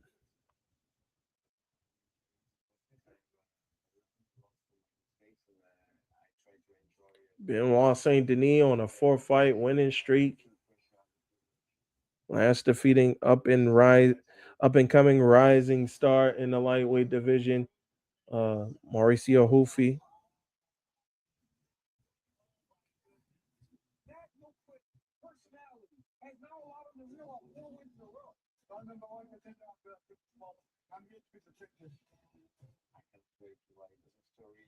So let's go ahead and check out the resume of Benoit Saint Denis. 17-3. Like I mentioned,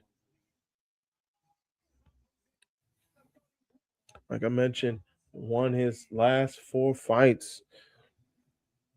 30 years old, not too shabby, not too old. Still within his prime. 5'11". Reach is 73 inches. Weighed in at 156. Let's see. So, like I said, on his last 4. All right, so his last fight was TKO over Dan Hooker. So he won his last 4 all by finish. Dan Hooker he beat by TKO. Beneil Dariush by TKO. Mauricio Holloway by rear naked choke. Kyle Propalek by arm triangle. Last loss against Hanato Moicano due to doctor stoppage at the end of the second round. This crowd is going crazy for Patty the Batty. So BSD looking to make this rise. Hopefully, if he can put a punctuation, an exclamation mark on this fight and get the finish, he'll be right in line for a shot at Justin Gaethje. But looking to spoil that is Patty the Batty, Patty Pimblett. Patty Pimblett, 23-4, 31 years of age, 5'10", so an inch small or an inch shorter. Same reach measurements, 73 inches. Also weighed in at 156 pounds. So, like we're aware of already, Patty last fight lost in the interim UFC lightweight championship match against Justin Gaethje, but before then, I believe he was on a 6-fight win streak. Oh, wait a minute. He was on 1, 2, 3, 4, 5, 6, 7, 8, 9-fight winning streak. Here we go. Oh, where the white women at? Oh, where y'all at? Where the baddies at? Oh. There they are. One of the baddies is right behind Patty. That's that girl Bird, who's a part of the Nevada State Commission. She one of the baddies. Patty is right in front of a baddie. Where you at, Miss Bird? Where you at? Come on down, Miss Bird. I see you.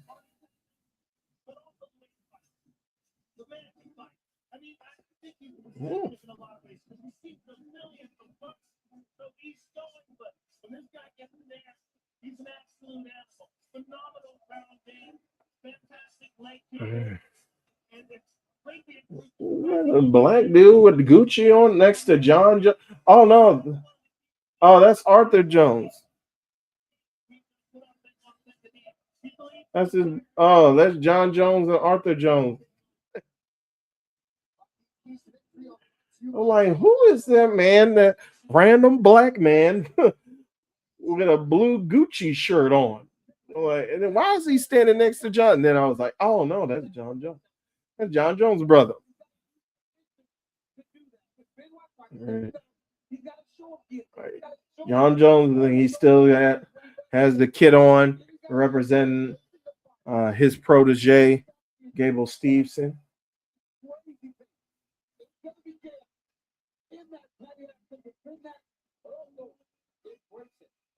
See, the cameras know what they're doing. They try to point the cameras at all the fine women.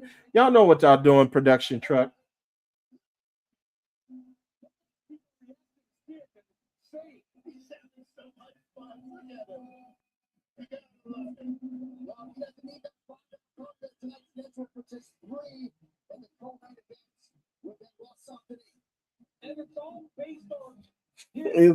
What is this? Is this? I thought it was this. It's this. That's how you can tell. But don't let me get started. All I know is King Green would never.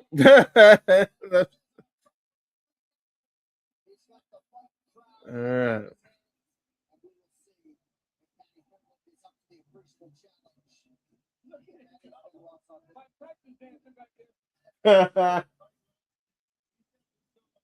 Oh my God, Mike Tyson, Tucker Carlson, and Vince Vaughn walk into a bar. What kind of silliness is this?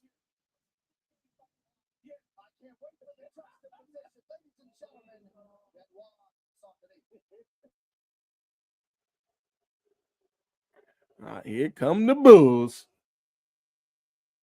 Benoit Saint Denis does not care. What is going on, brother?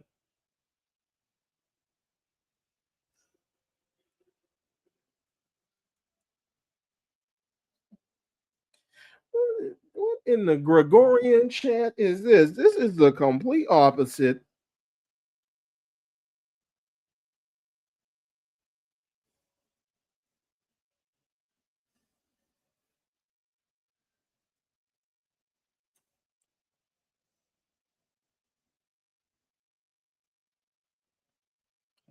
Oh, it's nice.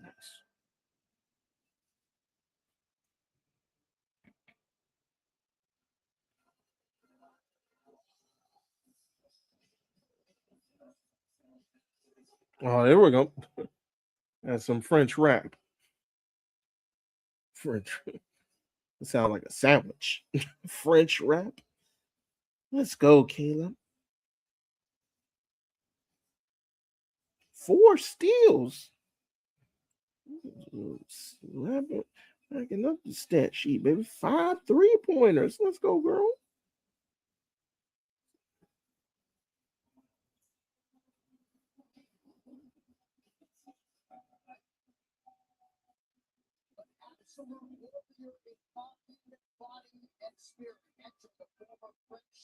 Special Forces SAS operator and now qualified lightweight contender that lost on today.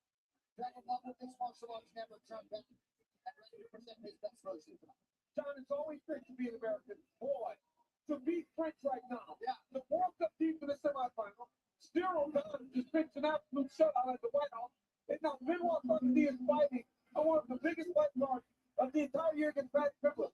This dude is an absolute savage. He wears the flag proud. He represented his country in the military service, and not just military service. He was in the most elite division that there is in all of French service. When you talk about this man, his skill, his fighting ability, it is absolutely chaotic. He overwhelms with pace pressure. It's just a physicality that not many people possess in this weight class. He said, Patty seems chaotic, John, but he's not. There's a real Patty to what Patty does. He said he's going to expose that. Yeah, saw today with buckets of respect for his counterpart tonight on these teams to victory. Brought to by Super File, share with confidence, unshare with certainty. Joe, what do you have for us on BSC? Pressure and pace. Benoit Saint is a violent man. The way he fights, he gets in your face, closes just quickly, and he tries to do damage. And he's got to do that. And he's got to be able to close that distance and put that pressure on Patty. He's also got to be able to dominate these battles in these stages. Patty is a very appreciated will find out what happens in this fight. Once they lock up, then Benoit can dominate those grappling exchanges. I think that would be Something 8 figures to be as imposing 8 figure to draw in the lightweight division. Patty Pimlet's ready. Co-main event coming up next. Okay, whose bag is this? Sir, can you come with me, please? What's up with Jerry?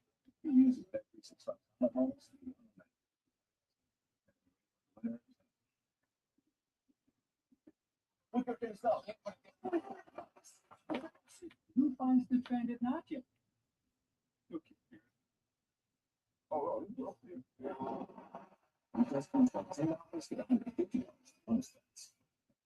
Mm.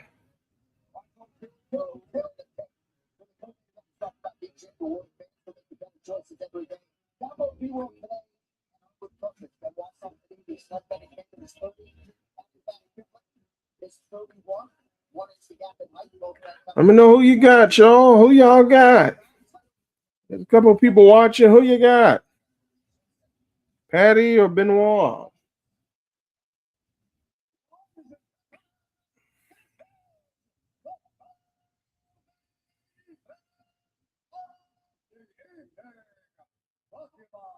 Super Pile with the unchairman feature pile undefeated against unauthorized sharing and by New Amsterdam Vodka, successfully smooth and 5 times distilled. New Amsterdam Vodka are your winners. And now, this one is 3 pounds in the UFC lightweight division. Introducing host,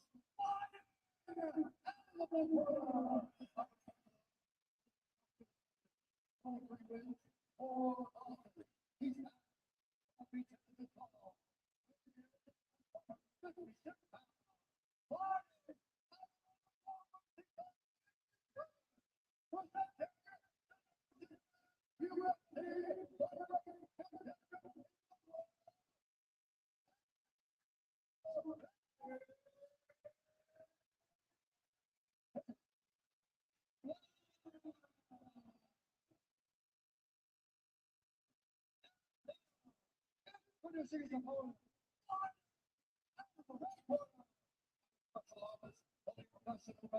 17 wins, 3 losses. He's now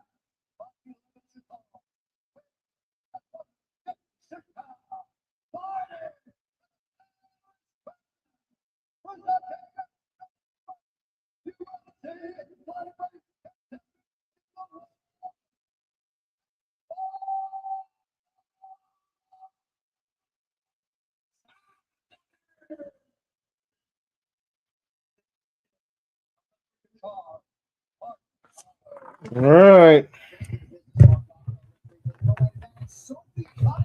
Oh, get the Sophie Cunningham. If you don't sit your down somewhere, oh my gosh.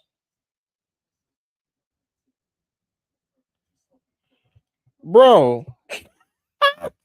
Oh my gosh, bro. I can't escape this glass of milk. All right. Oh, high kick attempt right into a double leg, but good defense. Looking for a guillotine. He's rolling through his Benoit. He's trying to, looking for, locked up as a Dars. Nah, it's not tight. Elbow is extended, is giving it a bit of space.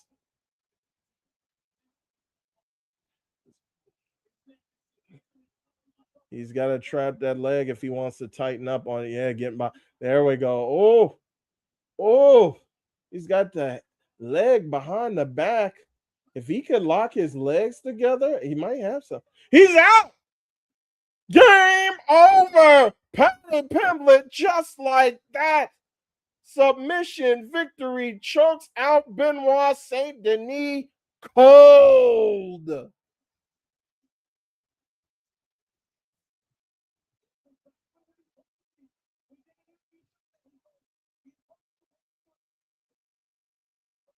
Indeed, Benoit Saint Denis did. He ran right. He looked for the double leg, left his head open. He escaped the guillotine momentarily, but that the scramble through just forced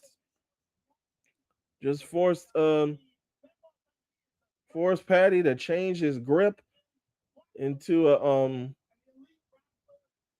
not an anaconda choke, but a Darce choke.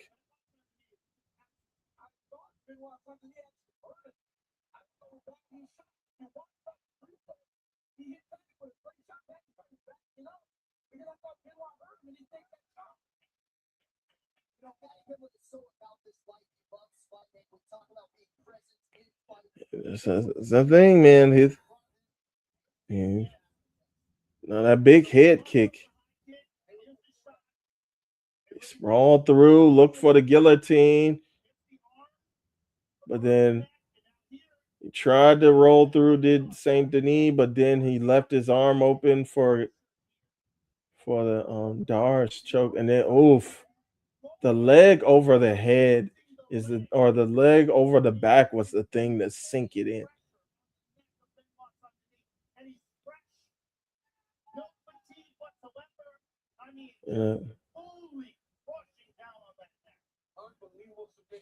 Jeez. Unbelievable. And he's got a dance party going on here at T-Mobile Arena. He said, what did I tell you? What did I tell you? Unbelievable. Man, crazy. Saint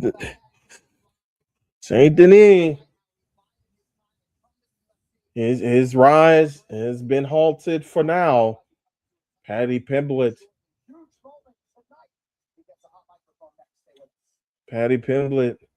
now proves he's still amongst the top contenders in the world at lightweight.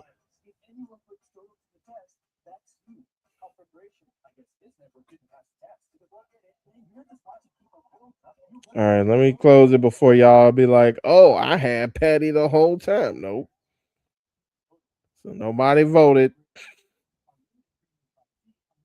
All right.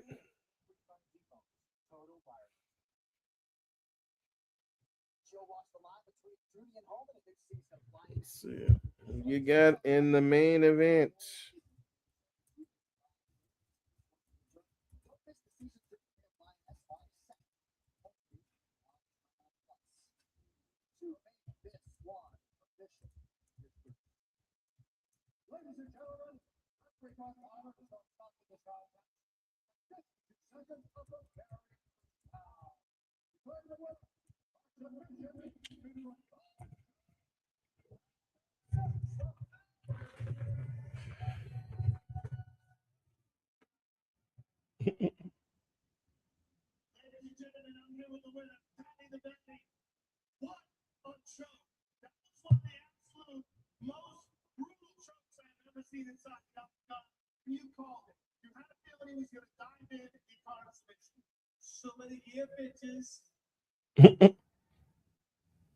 Sub of the year. Yeah, I heard him say it too. Or I didn't hear him say it. I saw him. I saw his lips move. It was like he's done.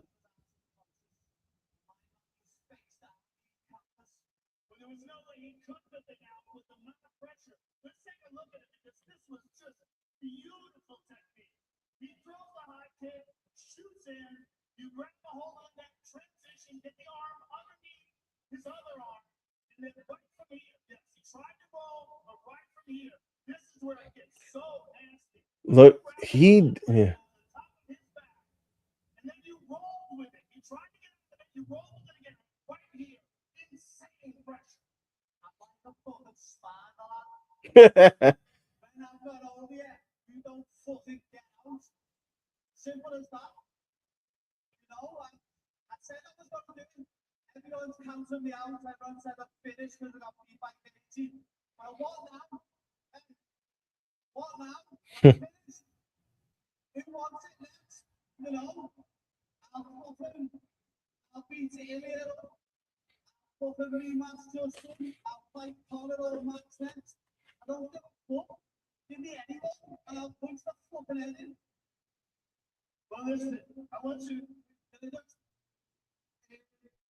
a week ago today, I mentioned it after the last fight, but a week ago last year, I know there'll be a lot of Liverpool fans here, so be able to sing it with me.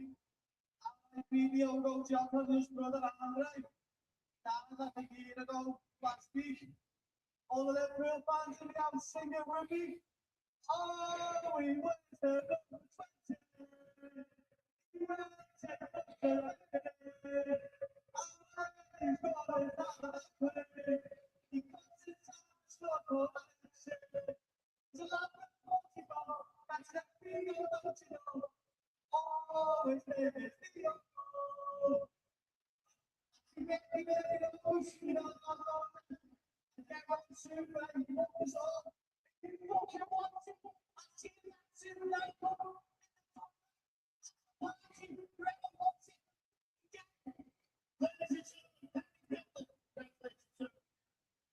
A promoter's train as fighter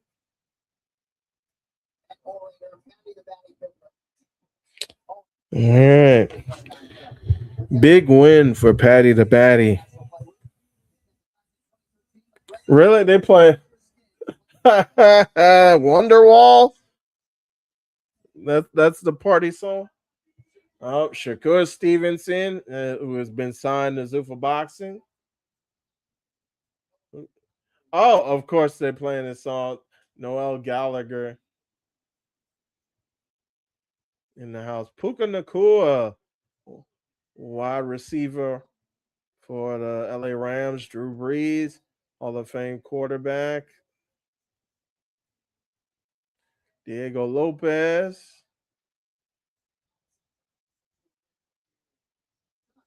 Brother with the sparkly hockey jersey.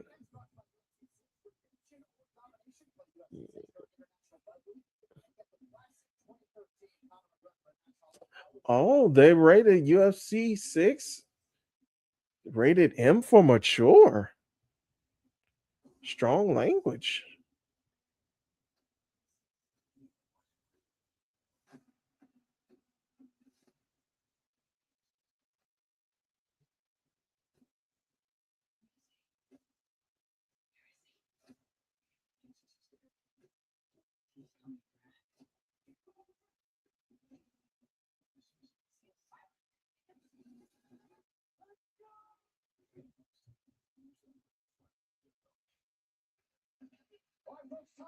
Oh, he shaved his head into a mohawk.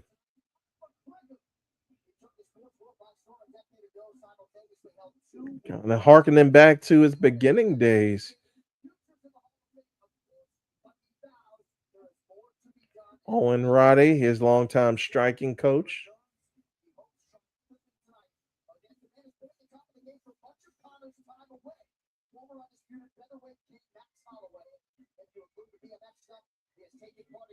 All right. Who you got, y'all? Who you got? Holloway or McGregor?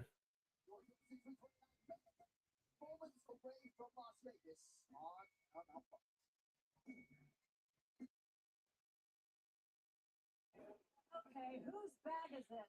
Oh, that's still good. Can you come with me, please? What's up with Jerry?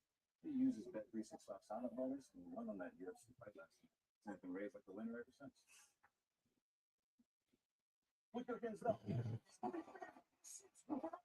Who finds defendant not yet? Okay, Gary. Oh, no, okay. That's $10.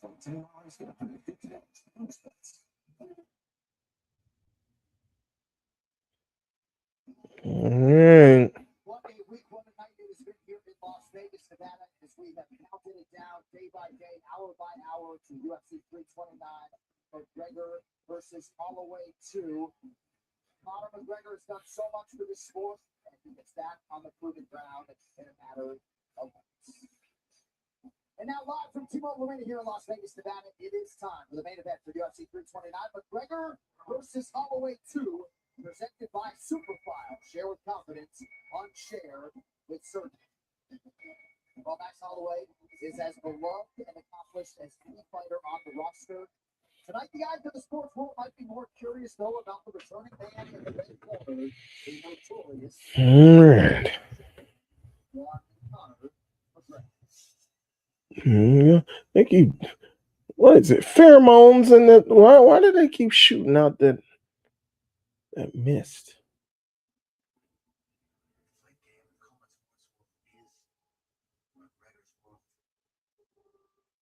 Now and forever. And arguably, he is the biggest star that the sport has ever seen, but he comes with a lot of baggage. And most of it I mentioned earlier in our live stream. So,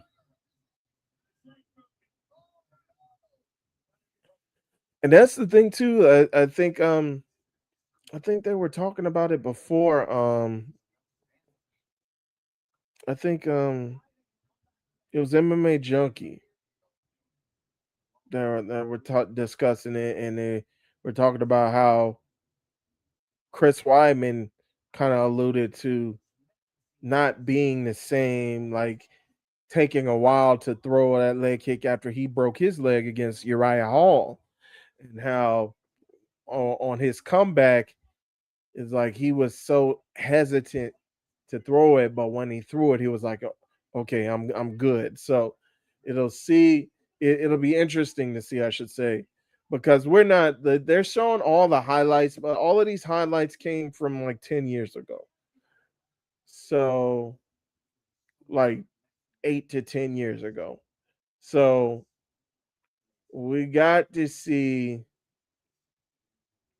how he feels because, like I mentioned, 5 years ago, he suffered a dramatic leg injury. But even the fight before that, he got knocked out by Dustin Poirier.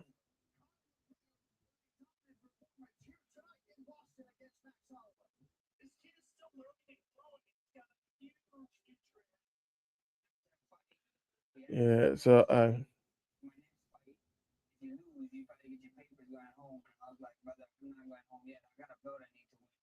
Since McGregor, he's gone on a tear. You have watched this man prove time and time again. yeah, I just think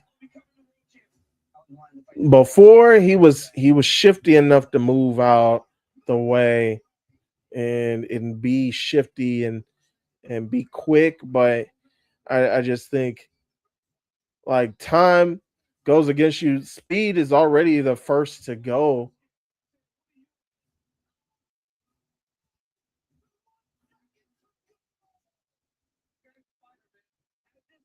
Like yeah, it's like speed is already like the first thing to go when you're in the fight game. But now speed goes when and you compound a dramatic brutal leg break in there as well. Yeah, I just think he's ever the promoter, but I just think that he's the game has passed him by.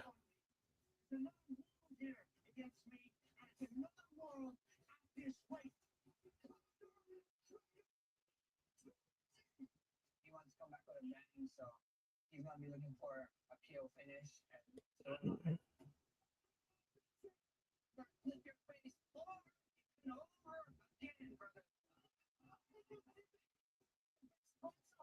Max, I'm gonna punch you around with my hands down. I'm not defeat Max. It's still passion. when I go in there, have my way with him in front of my Hawaiian tonight. This Hawaiian right here is going to walk out victorious. It's a proportion for Max. What's going to happen? I am taking everything. No mercy. The place that I chose you. The place that I chose to whoop your ass next.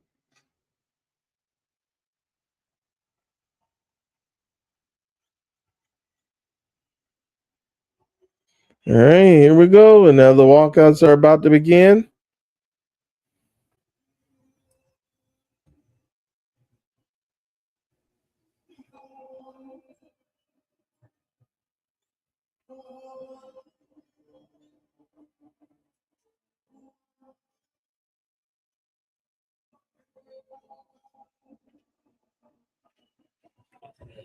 All right. Yeah, I've been very, very careful. I haven't been predicting any winners for any fights because I'm just like, I just want to enjoy them. But I can hands down say I believe Max is going to win this fight.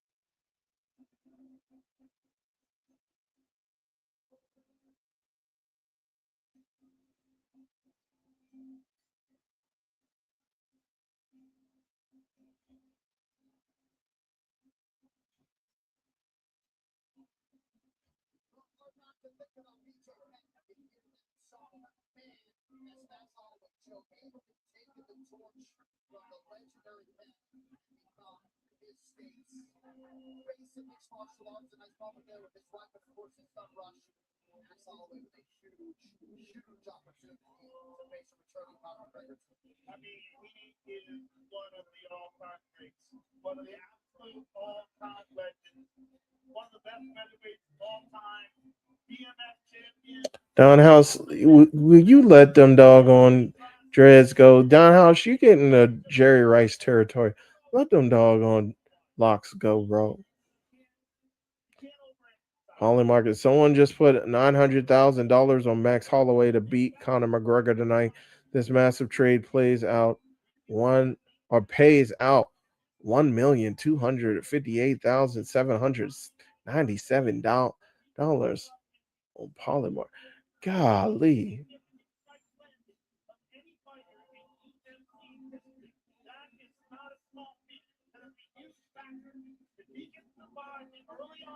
By Conor McGregor, he can keep a pace that very few fighters can stand, and especially when he's not cutting weight to make 145 pounds or even 100. I think a lot of people they're thinking the X factor is going to be the weight that they're fighting. We know that Max Holloway, when he usually fights bigger opponents, he kind of gets dominated, but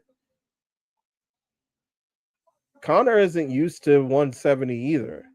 Conor is a blown up 155er himself.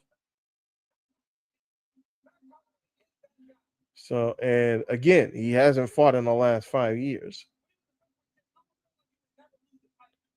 So,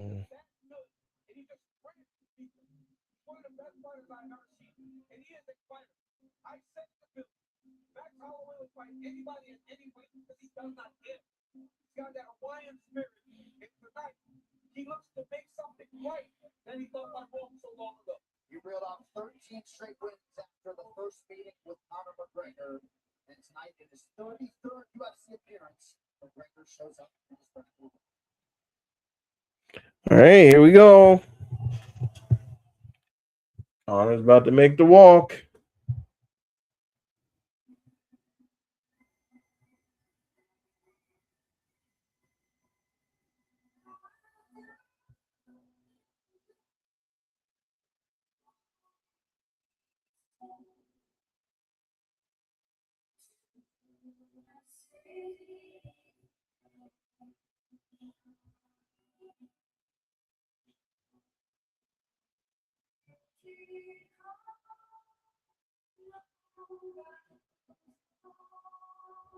All right.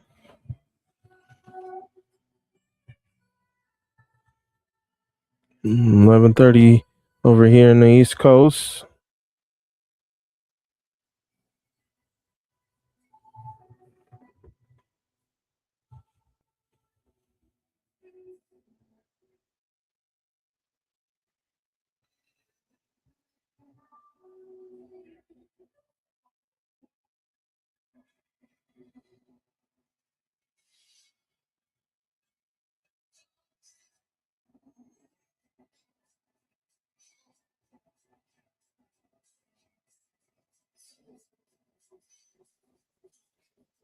Mm-hmm.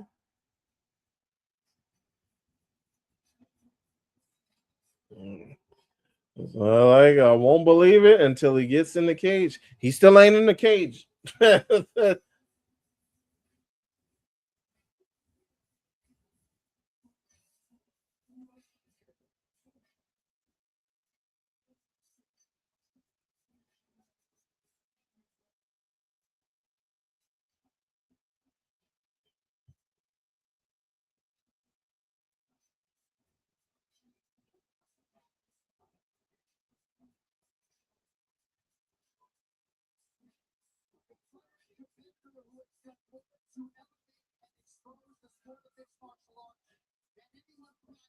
Here is a former two-division champion, Conor McGregor.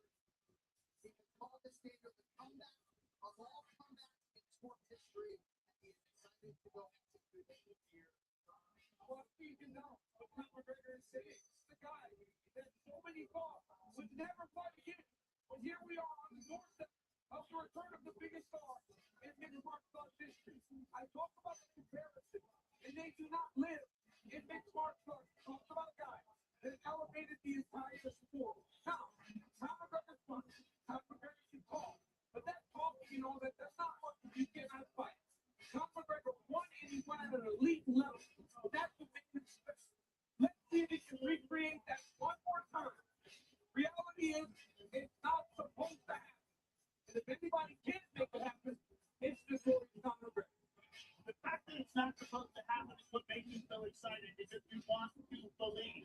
I want to believe that he can come back after 5 years and a leg break and reclaim that championship level performance that we saw in the Eddie Alvarez fight. That we saw in the Jose Alvarez. That's the thing is like these people want to believe that. You just, I don't know. I ain't going to.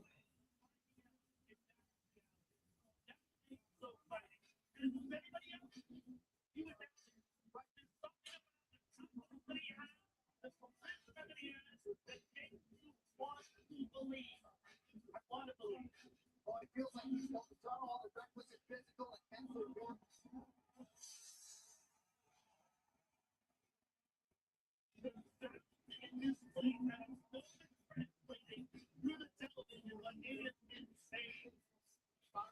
Touching down on that fitness. There he goes, doing the billionaire strut. Like I mentioned, it's such a coincidence that he does the Billy strut like Vince McMahon, and he's close friends with President Trump, if you know what I mean. I wonder what all three of those guys have in common.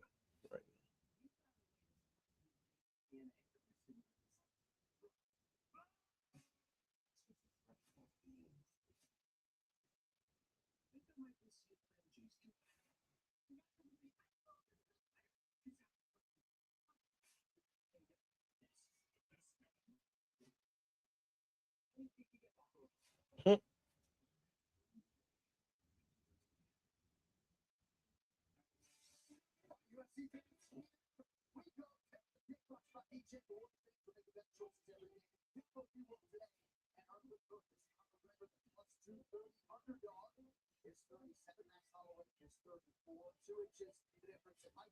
We highlight Holloway's weight, of course, because he is UFC welterweight debut. 5 all-important inches in reach. Wow, Conor McGregor has the reach advantage, even though he's 2 inches shorter. That's crazy.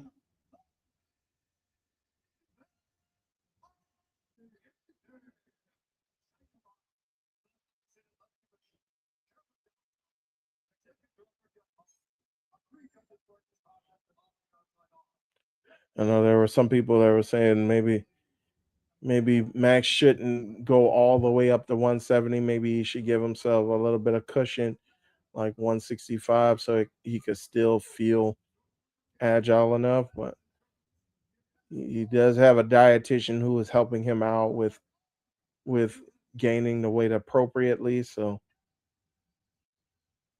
we'll see how he looks. We will see how he looks tonight.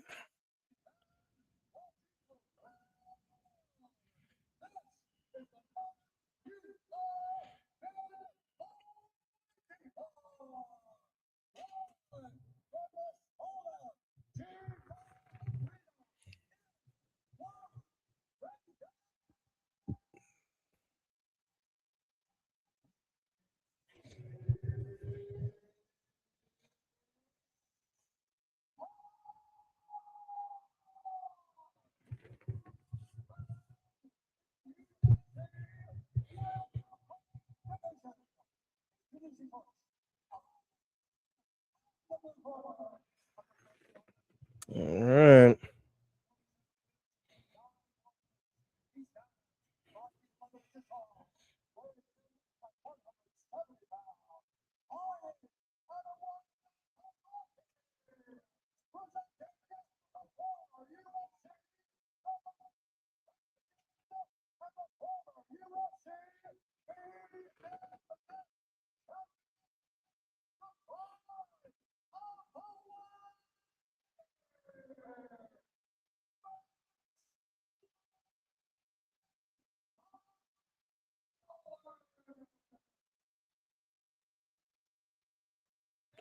Yeah, it's hard to find somebody who doesn't like Max. Max is just a very, very affable guy.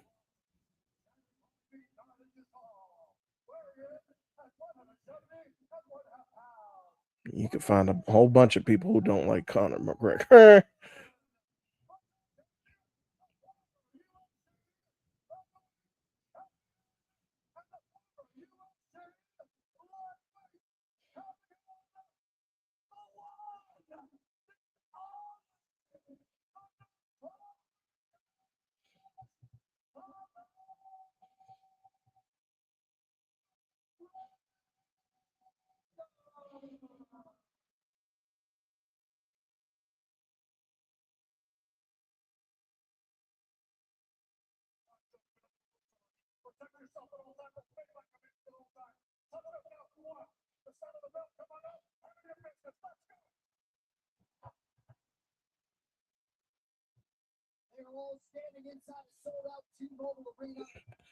Good old John Morgan, that blue polo.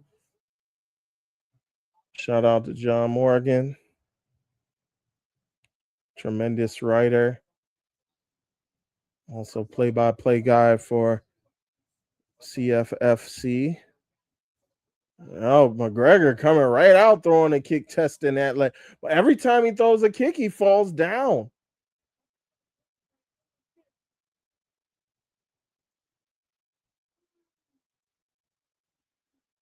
I would let him back up.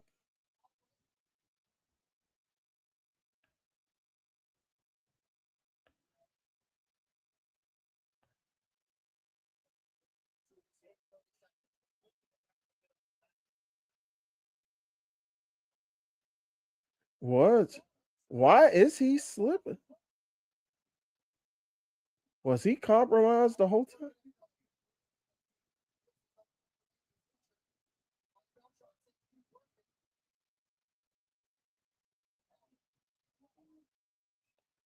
Don't tell me he went and did he get hurt on what trying to throw that kick?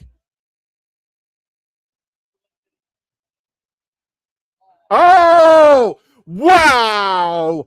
What? Oh my goodness.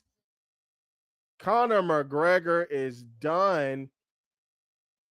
Max Holloway wins by a TKO due to Conor McGregor not being able to continue. I think he could tell right off the bat trying to throw a flying kick. I think it's that right leg that's weak, and Max noticed immediately.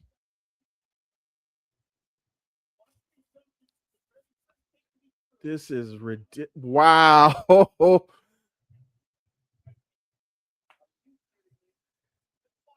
He blew out his knee with the first kick. Why would you even throw a leaping kick? See, that's what I'm saying, man. I think he was hurt going into the fight.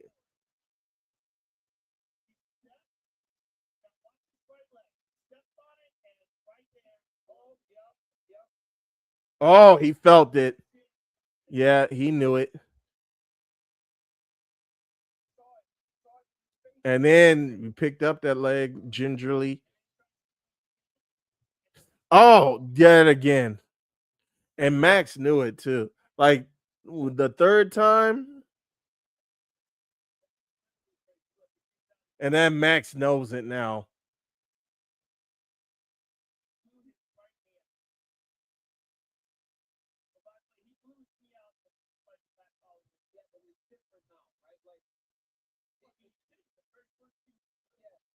Like that's Max. Yeah. Max, I'm telling you, Max is one of the greatest people in the sport. He's just a good human being because he knew McGregor was hurt. He knew he was done, and he didn't want to inflict damage on him. And it's not his fault. It's not his fault.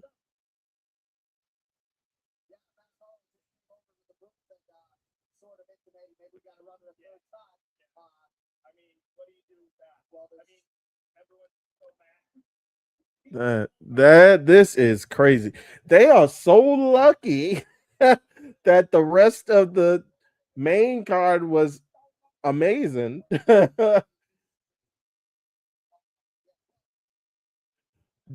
Somebody knew. They bet 900,000. Somebody knew. Somebody knew.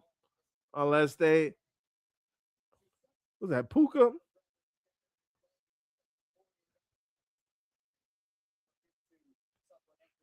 Somebody knew they put that 900. Did that come in did that come in recently? Somebody need to check that. Polymarket need to be like, we ain't paying out on this. This seemed fishy. We giving everybody their money back.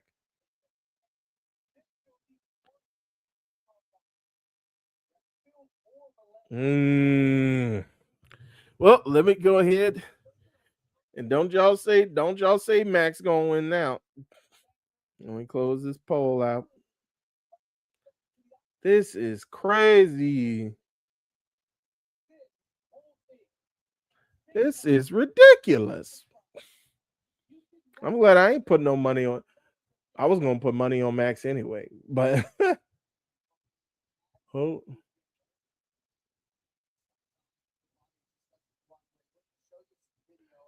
He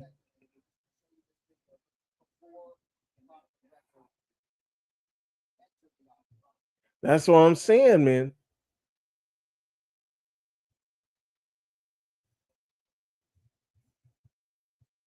And that was on the left leg.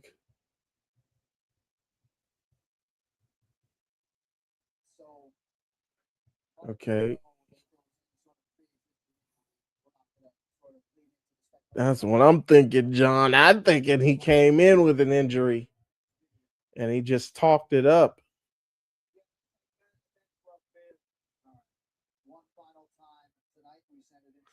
And he's good on Max too. It's like you ain't gotta get his hand. He's good. He needs to. A minute 9 seconds into the first round.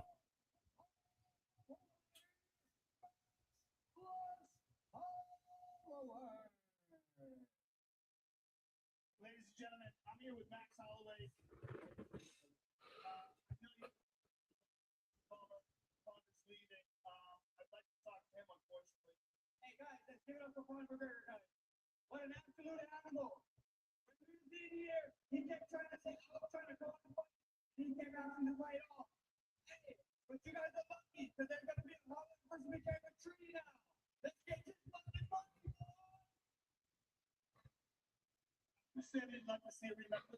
This nigga ain't coming back. He ain't coming back. He shouldn't have came back tonight.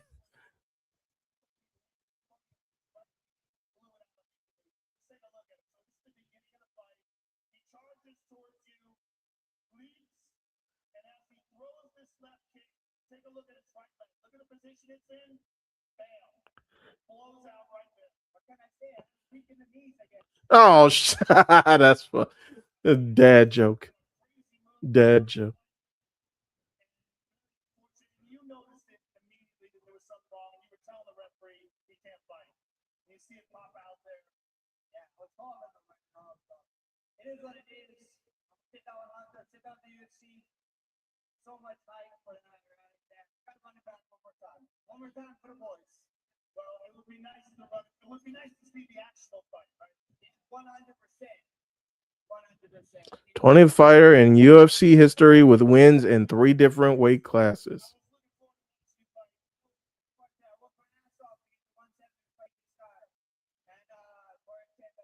Now, where do We know where Conor goes. He ain't coming back. I don't think he's coming back. He shouldn't come back. His time is done. Max, what is he? Does he stay in 170? Does he go back to 155? I don't know.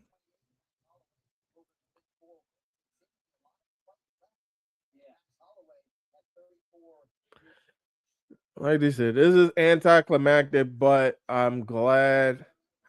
I'm glad that the rest of the fights on the main card were fantastic. Like I'm glad like like the opener between King Green and Terrence McKinney was great for the one round that it lasted. Like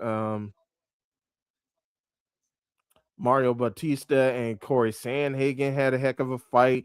Brandon Royval had a heck of a fight. Um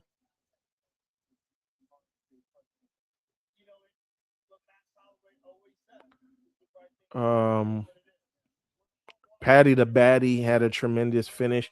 So all in all, like the first four fights on the main card were fantastic. It's just the fight that they were selling everybody on was a huge letdown. So yeah, that's what I said. It's like the first four fights were amazing. Everything else was like, no, everything. First four fights were amazing. The headliner was there, but everything else was decent. Even like the prelims were decent. So, all right. Well, that's all I got. That's all I got. Um, Stay tuned. Coming up this week, myself and Jay will be coming around with a full SBF breakdown of the card, including the return in quotations of Conor McGregor, what the implications are, and the futures will be for both the co-main winner with Patty and the main event winner with Max Holloway.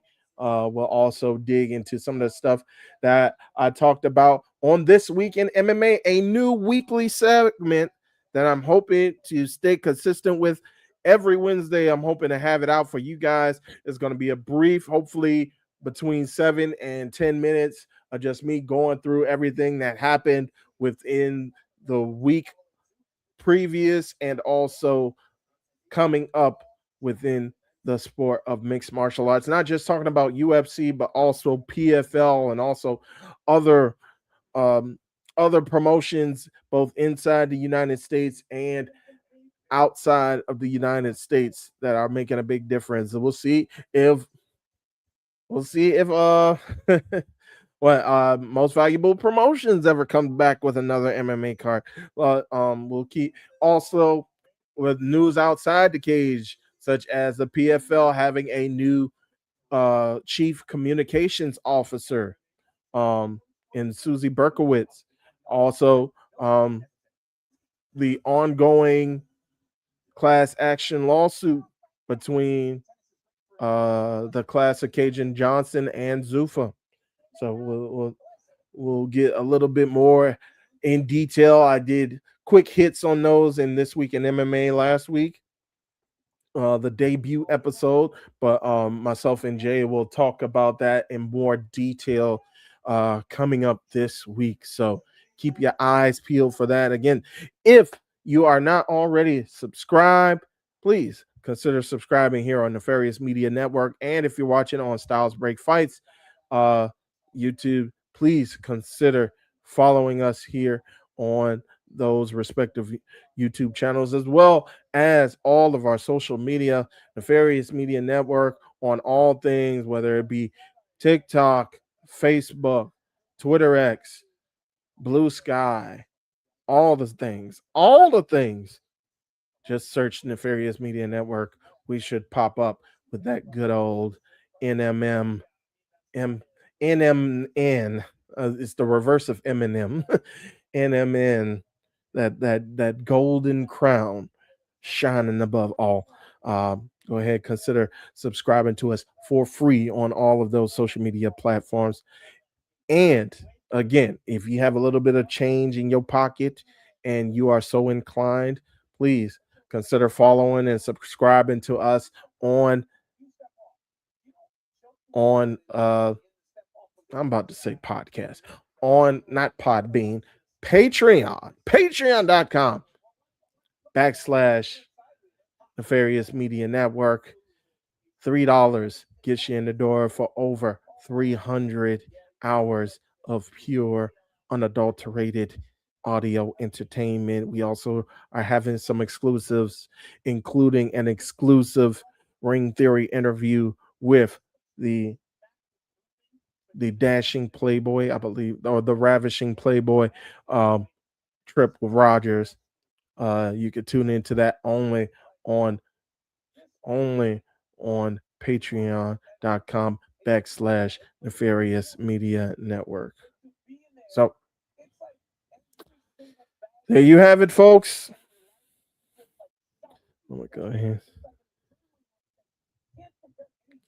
So, and you, if you're willing to follow some Substack as well, of course, brother Professor Chris Ely has his Substack, The Thinking Class. Also consider following Nefarious Media Network's Substack.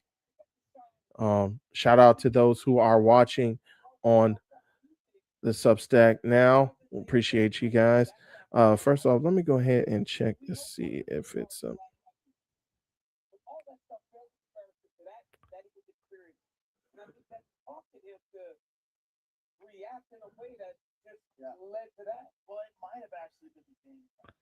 let me see something. Let's see if there are folks on there now. Oh, it's up. All right, let me see if there are any people. 0. But let me see.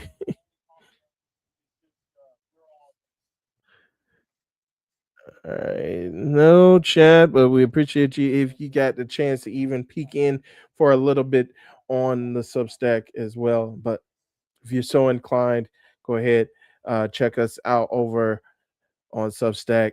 Nefarious notes.substack.com. So go ahead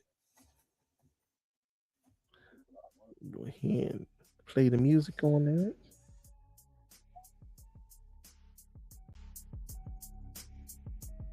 All right, good.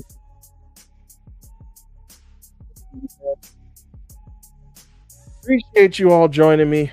Thank you so very much. You don't know, even if it's just 1 or 2 people, we appreciate you taking out the time your Saturday evening to join me here for the UFC 329 watch party.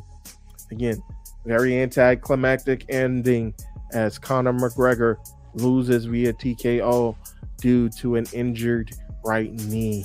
Max Holloway picks up the victory. So with that, I've been your boy Two-Way Ray.